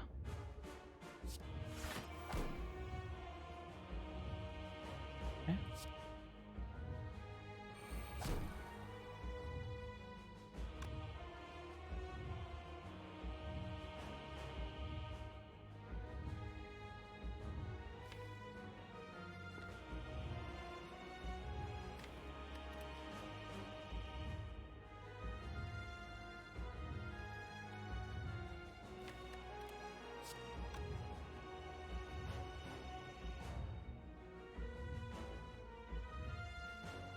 I want to get this bouncing flask down. This turn's kind of awkward.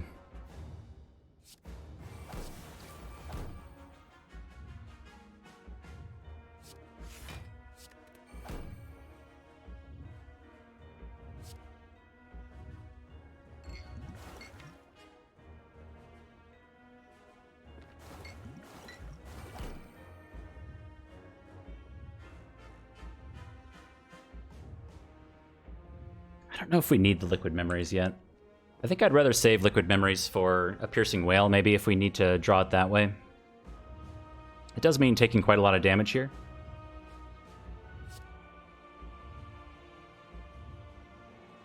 It's, you know, only half of our HP or so.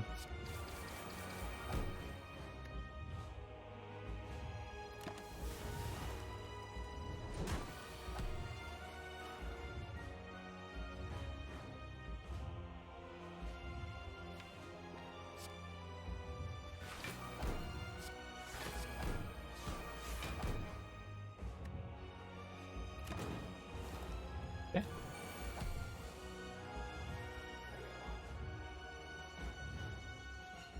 63 bonus HP? What do you mean?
Not dying here is so hard.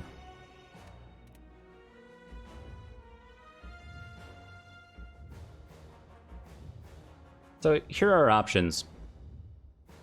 You got leg sweep, calculated gamble, and then we can always pull leg sweep back again. So it's a fair amount of block.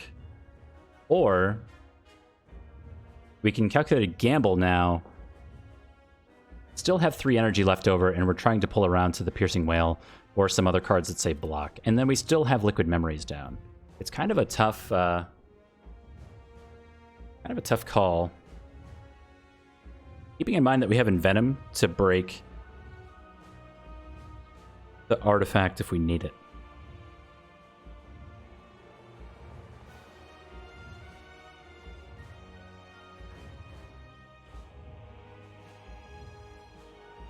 Currently drawing 9 cards. So much block. A hard time believing if we calculated gamble first that we won't get it.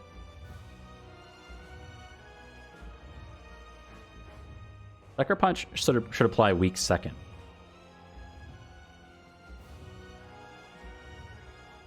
Yeah, we're not doing the poison this turn. We don't really need it. It's nice, but to focus on not dying.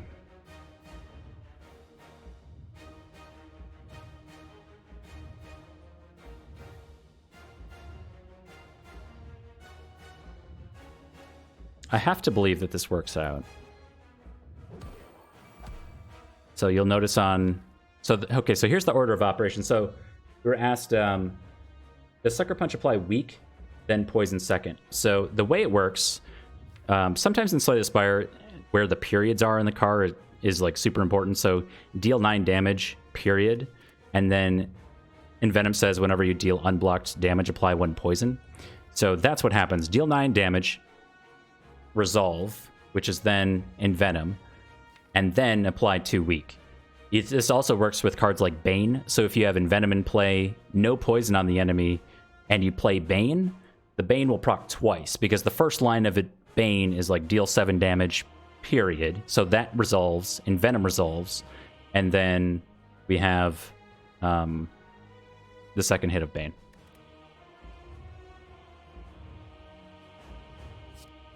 I think we go this way. Please don't be terrible. Hey, it's pretty good. Oh, thank you very much for the 2nd month. Your Twitch Prime. Happy 2nd birthday, my friend. Thank you, thank you. We found some cards that say block. All is saved.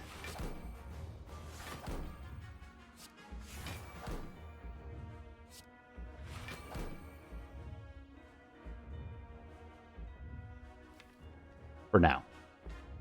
Unfortunately, it's like all of our cards that say block. Well,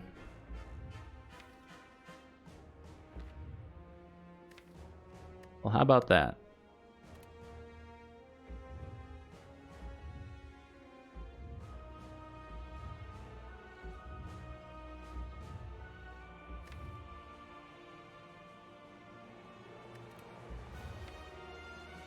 Okay.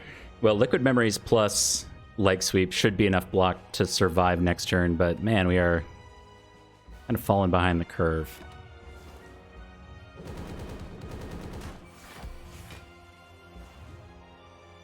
Hey. Blur is here, that's pretty nice. Still gonna Liquid Memories back something. The really disappointing thing is that Piercing Wail is going to be drawn... Actually, let me think about this. And let me see what happens when I do this. So we're currently at 37 effective HP, so we're dead on board. We have to use Liquid Memories. Okay. My thought was that we're going to be shuffling Piercing Wail on a buff turn, and we want to be able to Liquid Memories back the Piercing Wail, but we're just not going to be able to do that.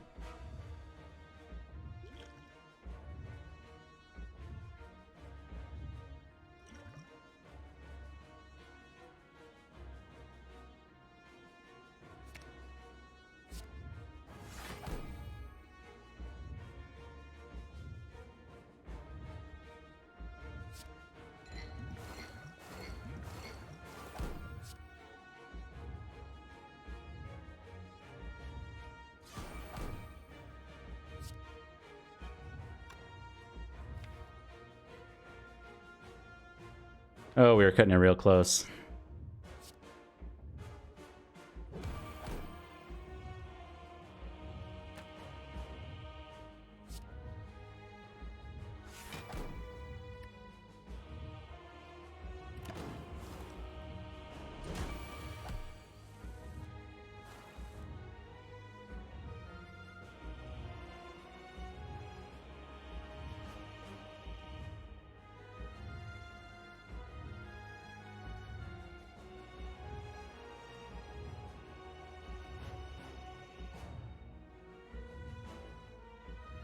I believe we can win over 2 turns.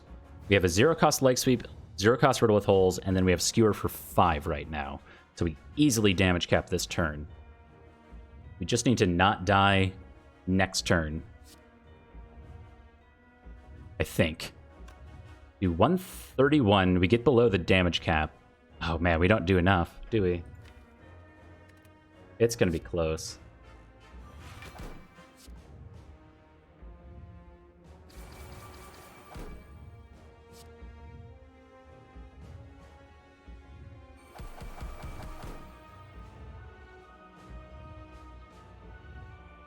Almost perfectly hit the damage cap for this turn. So we're doing a little over 150.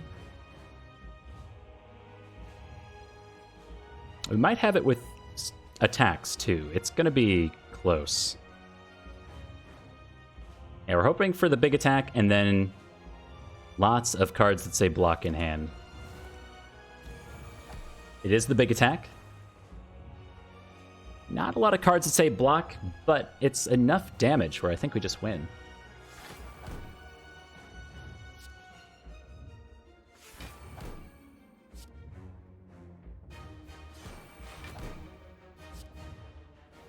Nice. Whew. Oh, man.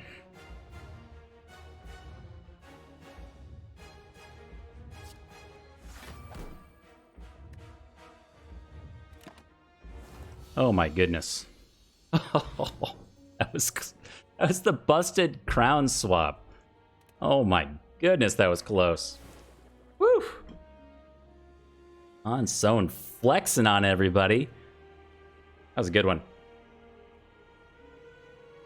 The immediate run it back when the boss swap revealed will make a great YouTube intro. Yeah, everybody's going to be watching the YouTube video like, wait, why is this video 2 hours long when we're going to run it back? They're just waiting for us to die to Gremlin Knob or something. Oh, no, no, no, no. We went the whole way. The whole way. Yeah.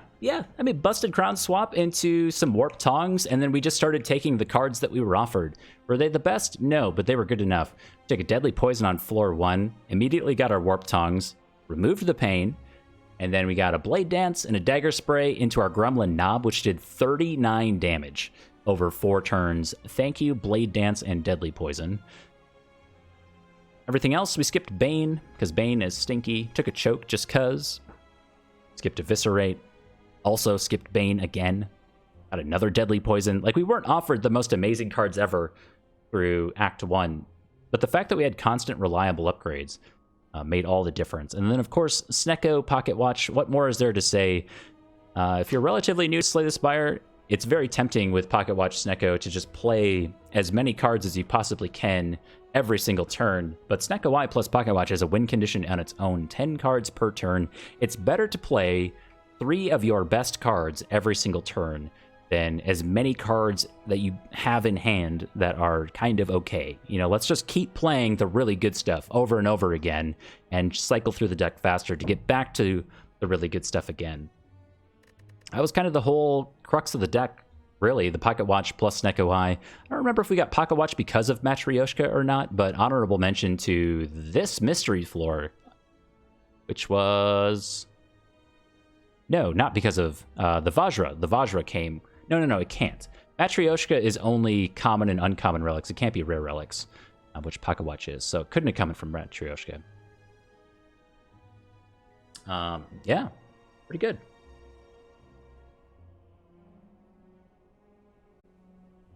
Great run. Also, 3 leg sweeps. Super fun.